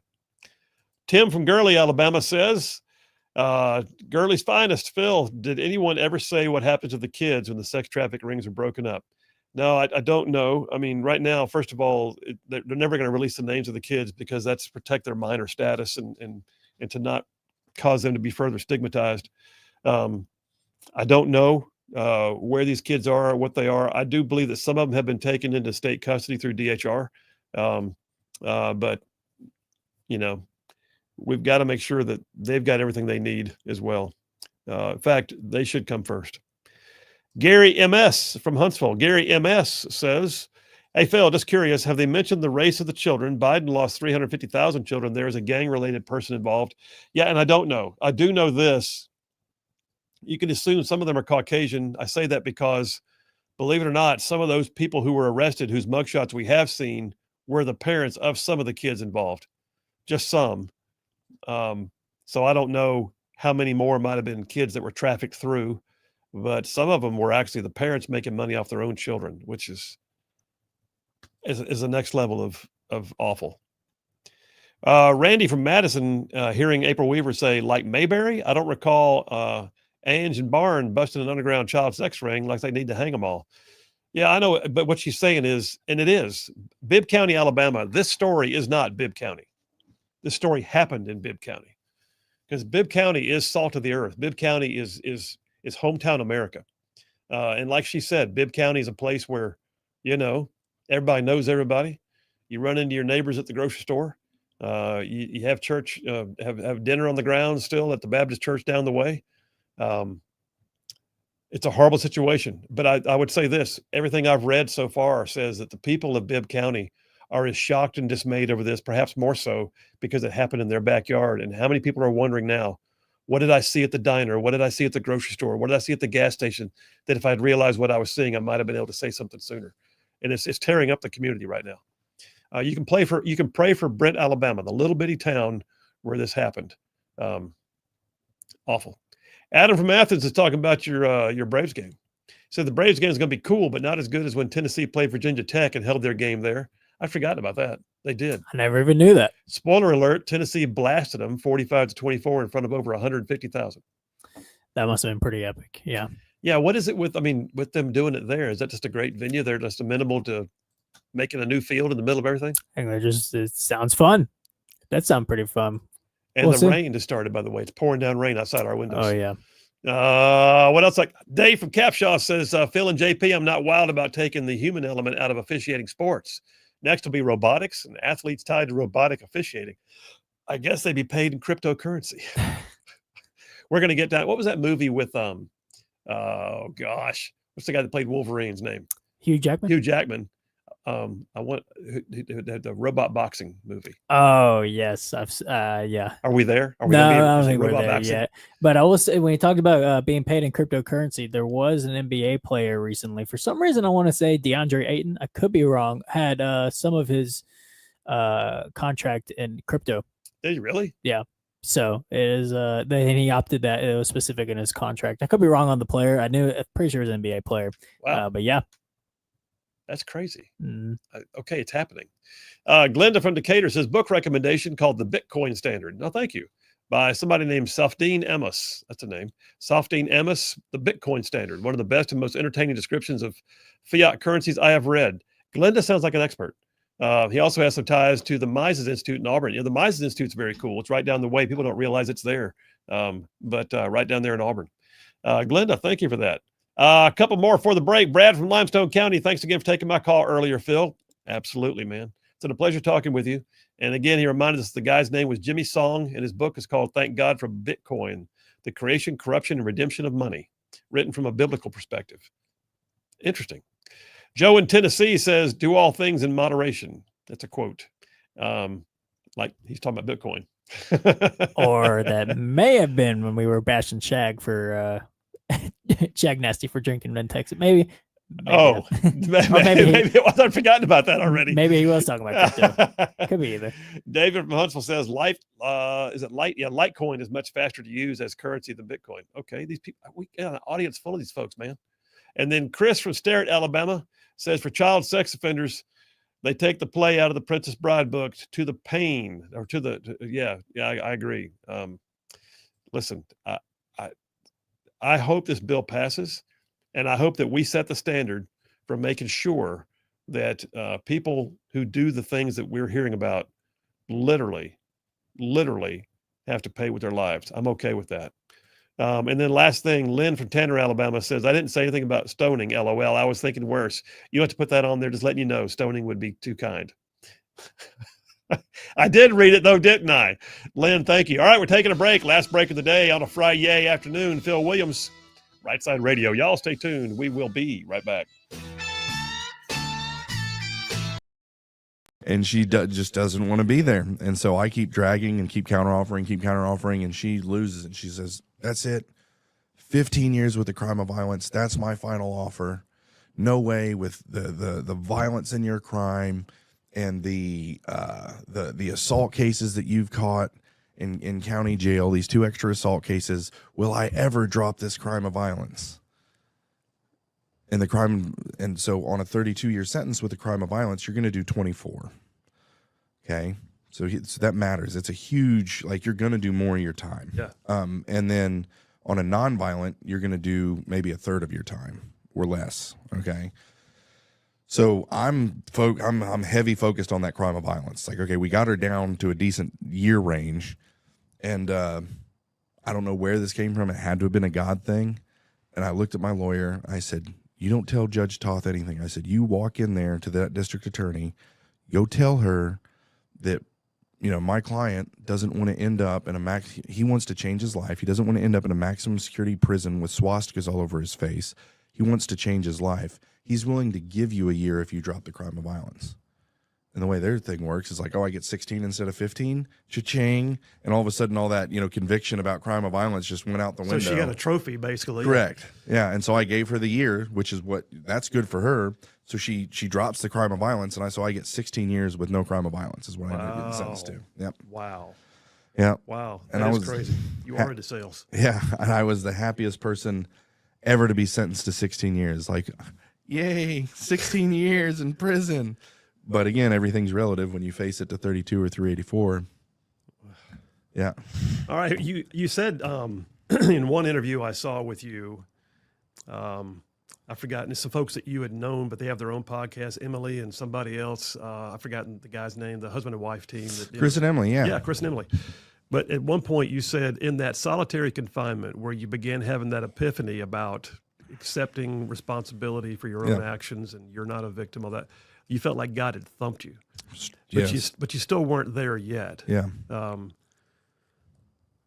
then you started meeting and hanging out with a guy who, in your words, what I saw was he began to drop seeds of the gospel in your life. 100%. And was that in prison? Was that in county jail? Where was prison. That? That was prison. Yeah. So here I am. God thumps me on the head and shows me it's my fault. Right. Shortly after that, I get into this negotiation hearing. Right. My heart's softened to the idea of God and him working in my life. Because he has been. Because he has been. And then I get 16 instead of 32, so now I'm looking at getting out in 5 years instead of 24 or never. So I knew God had moved. And so I'm like, okay. But I was always open to God. I always prayed to God. I always knew that God was real. I had some experiences in church growing up that were like bad experiences, but good experiences. I don't know how to really describe it. Like, these people had something that I wanted, but I also saw how judgmental and kind of hypocritical that they were. And so I was just like, but I knew that God was real. And so I prayed. Like when I was a kid, I prayed. Through my addiction, I prayed. When I was a fugitive, I prayed a bunch. And when I was in county jail, I prayed even more, wondering about what my sentence was. I knew God was real. But I didn't understand how Jesus factored into it, and no one ever really taught me about Jesus. So I was agnostic. I knew that God was there, but I didn't understand how it worked, right? Yeah.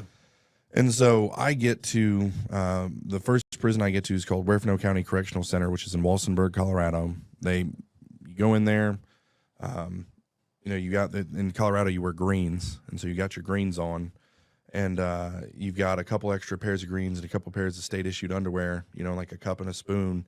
And you walk into your unit, and the thing slams behind you, and you're now in your unit. That's got 120 guys in there. And you're like, okay, what's about to happen? Because the new guy comes in, fish, fresh fish, and here comes this big, huge dude with a Semper Fi tattoo on his arm. Oh, former Marine, huh?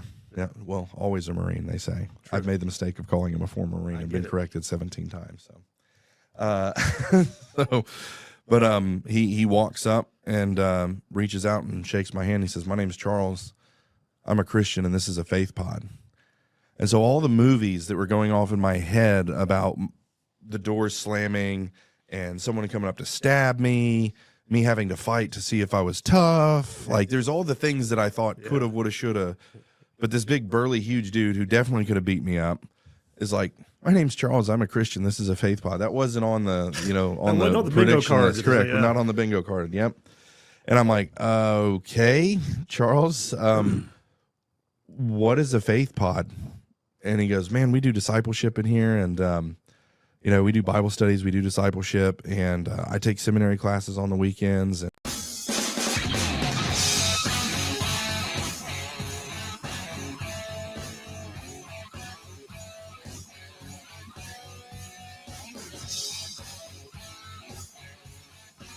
And And we are back. Phil Williams, Rightside Radio, solid, conservative, and just plain right. Just making common sense like a superpower. Couple of quick texts, and I'll go to the phones. Griffin from Tuscaloosa says, "I pray that God heals these kids physically and erases their minds of all that they've endured, and I pray that they can live normal, healthy lives." I say, I agree with you in the name of Jesus. And then he says, "Bring back public hanging." I agree with you there too. Thomas Mathen says there are various companies like Coinbase.com that offer some education regarding cryptocurrencies. Okay, worthy of knowing. Thank you very much. That's Coinbase.com, he said. And then the grades are in from John from Huntsville. He says Phil and JP both get an A++ for their equally nearly perfect performances. However, today's co-winners with a perfect A++ are Paul Breyer and State Senator April Weaver. Congratulations. Keep up the good work. I'm seeing a trend here. All right. Thanks, John. Appreciate you. Let me go to the phones right now. Our brethren in the truck driving industry, Jeff Rowe from Indiana. How you doing, man? I'm in Nashville. that's not a good thing on a Friday night. Well, you don't have a tunnel to go through yet? No, I haven't run into any rain. It looks like it could rain, but it's not doing anything yet. But have you heard about the tunnel they're building, though, that Elon Musk is going to build in Nashville? Oh, man, I wish they'd put me a truck tunnel through this. I'd pay for that, man, for sure. Trucks only, the toll tunnel. There you go. Yeah, it's going to be crazy. Right. Actually, he's got a boring company that comes in, and they're just going to bore out a 10-mile tunnel. It's going to connect downtown to the airport. But it's just for car vehicles. Yes, those. I wonder what that machine costs. It's supposed to bore, and I guess it does it in one-step operation. From boring to concrete, I guess. I don't know. I wonder, but I think it's pretty amazing. I mean, it's Elon Musk, so you can almost imagine. But yeah, what else you think, man? We talked about a lot of stuff today. We talked about crypto. We talked about. By the way, you called in earlier and told JP something about crypto at truck stops. What was that about? Yeah, truck stop used to stop here at Beaver Dam in Kentucky. They used to have a Bitcoin kiosk. Really? And it would tell you, in live time exactly what the coin was worth, and you could buy a coin right out of this kiosk. Well, so you can get your pickled eggs, your gas, clean the bugs off your windshield, and buy crypto all in one place. Can't beat it, man. You can't beat it. Well, we talked But, about a lot of other stuff yeah, too. But what do you think about the crypto in general? Go ahead, Phil. No, that's it. I think we lost you there for a second, but I say we talked about crypto. We talked about other stuff. Give me your thoughts, man. Yeah, on the crypto and everything, though. I mean, just like with this kiosk and everything, how hard would it be for me to set up something like that and hack this thing, and then people start putting money into this thing, thinking they got crypto out of it? I can see a lot of fraud going on in the way you get this stuff. Just like at the one that took, the one was, the geeky guy or whatever that had the crypto thing going, and oh yeah, the kid stole all that money from everybody. Yeah. Oh yeah, he was. Name? I'd forgotten his name. What was his name? JP, look that up real quick. The kid with always wore the like he slept in his clothes with the big curly hair. Yeah, I mean how anybody trusted him with money? I guess they just looked at him and thought he's eccentric enough. He's got to be real, but he was not real. He was. Samuel Bankman-Fried. That's it. Samuel Bankman-Fried. That's it. Yeah. Well, the Democrats come out smelling like a rose on that deal. He was giving them money hand over fist. Oh yeah. I think it was a part of a laundering scheme myself. I do not dispute, and I think you're right. I mean, it was unbelievable what he got away with, and I mean they finally caught him, obviously, but it could have gone so much bigger. And I really think that he got off light because they didn't want to embarrass 2/3 of the U.S. House and Senate. And that's with all these cryptocurrencies coming out, who do you know who to trust, and, what's going to go up, what's going to go down, I would think it would be, and they talk about mining crypto. Now, how in the world do you mine a digital currency? That's what I'd like to know. I don't know. I mean, if you got to have a whole new language just to deal with it and still call it money, I look at it and go, come on. I mean, just mining, what does that mean? I mean, investing is the word we're looking at. Is it, you call it a digital wallet? What, you can't carry it in your back pocket, but it's just amazing how this is all. But it's the wave of the future, I guess. It's going to be part of what we're dealing with. The question is going to be how long until they do away with everything and make centralized banks and everything's digital. That's a scary day. Yeah, that's exactly scary, because then you can be what's going to happen if everything's digital like that, and then we have a nuclear bomb in the air, or what the heck they have an electromagnetic pulse. Yeah, you get it. EMP and wipe that out. Exactly. And then all of a sudden, there's an entire Tom Clancy novel that deals with the EMPs the downfall of Wall Street getting taken out by Chinese hackers. And you look at it and go, I could see it. I could see it happen. Hey, brother, we're up against the hard break, man. You be safe on the rest of that drive. All right. All right. You all have a good weekend. All right. See you, buddy. Well, listen, it's going to be a great weekend. I hope that all of you guys enjoy what looks to be like slightly lower temperatures. I mean, we got just a little bit, like maybe a little bit less than what we had last. But I mean, all I know is I roasted last weekend working in the yard. This time we aim to have like in the 80s. All said and done, just know this: we love you guys. You're an amazing audience. You make it worth doing this on a regular basis. Thank you for engaging this show the way you do. Hey, there's more of us than there are of them, and God is still on his throne. Y'all stay in the fight. We'll see you Monday.